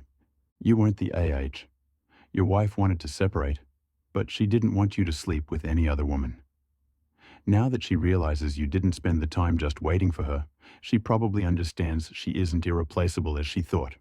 To be honest, I doubt that this relationship can be saved, but it's all due to your wife and not your fault. Here is the story for this video is from Daniel Wilu 2525, where OP holds a grudge against her mum when she sold his father's Rolex. Aita for holding a grudge against my mom after she sold my missing dad's family heirloom without my consent. I, 21M, was supposed to receive my dad's Rolex when I graduated high school. It was a family tradition to have the father pass it down to each son once they graduate. It's been in my dad's side of the family for a couple generations now. Unfortunately, my dad couldn't do this as he was involved in a serious crime and is currently on the run. I haven't seen him in over a decade. Before he left, he gave my mom the Rolex, telling her to give it to me when I graduate. His departure destroyed our lives emotionally and especially financially. We were pretty poor. I was really close to my dad. Losing him really changed me as a kid, and the only thing I wanted was for him to come back. So when I found out that she had sold the family heirloom to a pawn shop, I became furious. When I confronted her, her reasoning was that a child should not be wearing a Rolex, so you have no use for it. I don't care that it was really expensive. I simply wanted it because it's the last thing I had of my dad. I would have at least appreciated her telling me before she did it. It's been over 4 years and I'm still pissed. Each time I bring it up every now and then, she gets really pissed, telling me to drop it. Aita, you are a jerk and you are being unreasonable. Your dad abandoned you and your mom, making him a criminal deadbeat who ran away from his responsibilities. Despite your childhood image of him as a great man, the reality is that he was a weak coward who chose to leave his family. He had the opportunity to reach out but didn't. Why would you want anything from him? Your mom was left to raise you on her own after being financially ruined. She had to sell something to make ends meet, which happened to be something your dad left behind. He didn't provide any financial support for you, leaving your mom to take care of everything. It's time to let go of the illusion of your dad being a good person and appreciate your mom for being there for you when he wasn't. Let's jump to the next story. Eta for not telling my friend her mom was alive. I, 32F, have had a best friend, Louisa, 35F, who is a prankster at heart. I hate pranks. I find them mean and super cruel. Louisa knows not to prank me since it upsets me. 3 months ago, she had pranked a mutual friend, Max, 35M, by hiding his car keys somewhere in his house. What she didn't know is that the next day was the day he was supposed to drive me to my final exam. My car had broken down days before. Because he couldn't find his keys, he couldn't drive me, and I had to get a cab who arrived late, and I was not allowed in the exam room and failed the exam. My MBA is being paid for by my employer, and this is now causing me a lot of issues and might have to pay back what my company spent.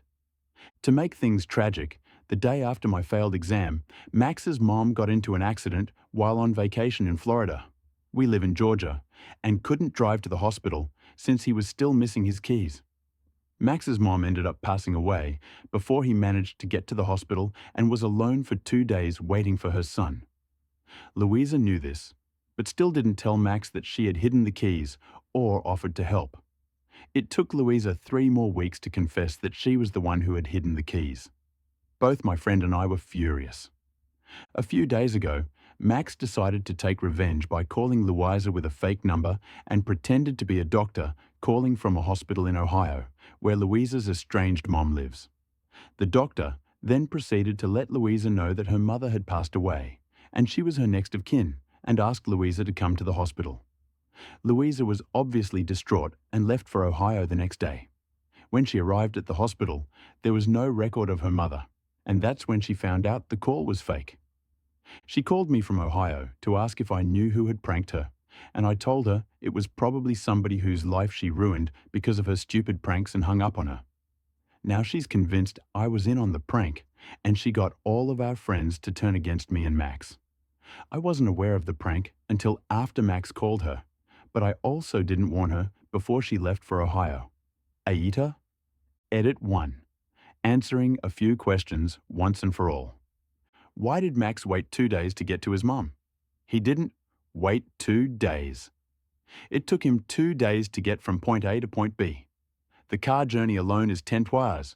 He got the news late in the evening, and instead of driving to FL overnight, had to contact friends and family for money. No, he had no savings. Find availability at a local car rental a few hours away. We live in a pretty remote area. And make the drive. That doesn't take one HR to do all that, and he definitely didn't sit doing nothing waiting at home.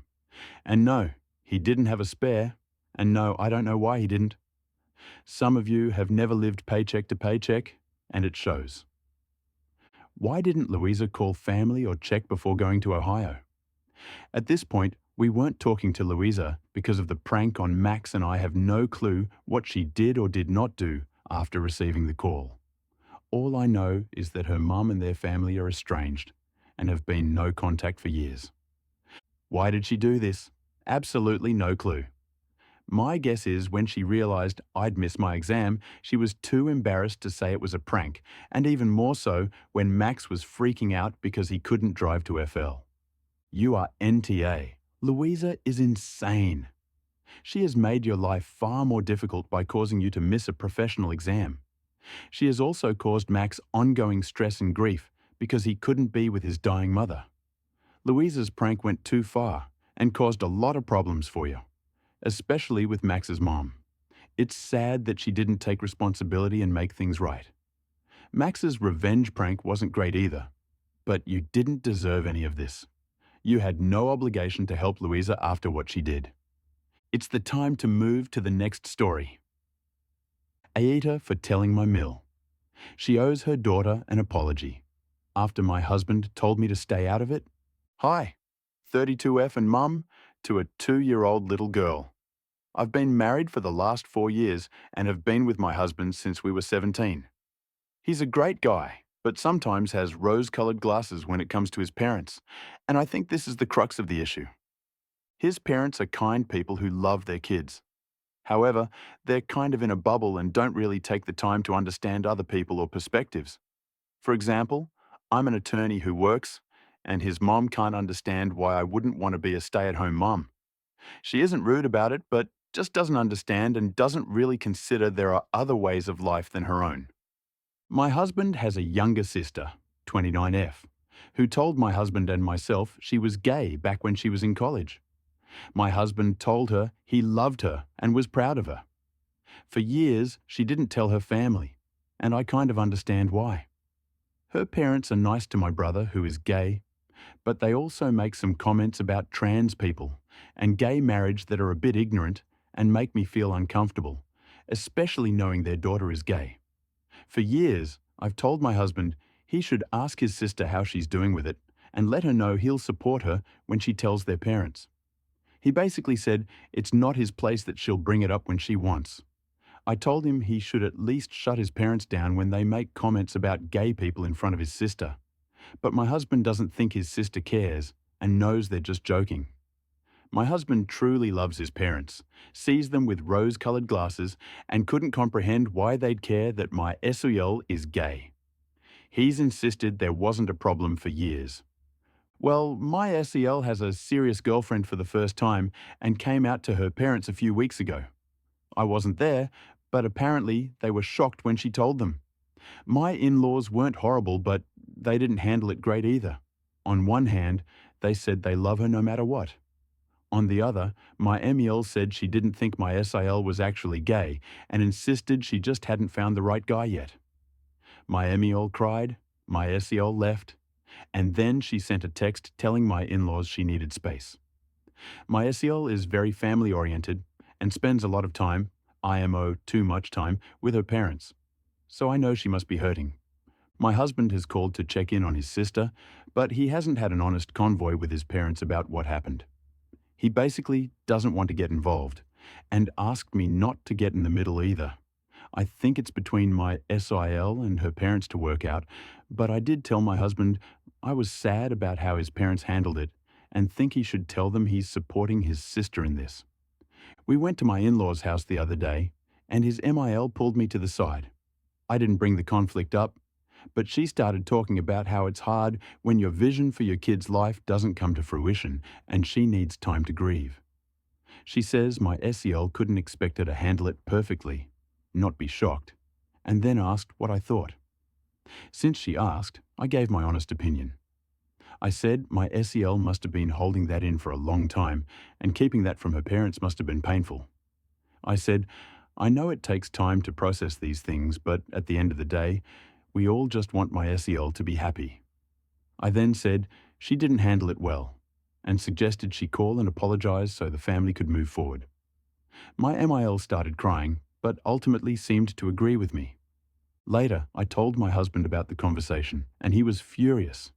He said it wasn't my family, and I need to stay out of it. I told him he needed to grow a spine and support his sister, which I've been telling him for years. I don't get it because he's assertive and confident in every area of his life, except for his parents. He says I'm being too hard on them, but I disagree. AETA, and did I overstep? You are not an AH.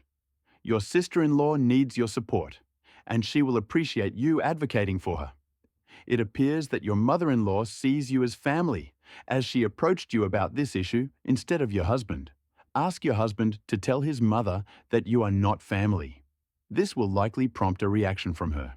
You are the one your SIL reached out to, and you helped her navigate this situation. So help her. Bye-bye now. See you tomorrow.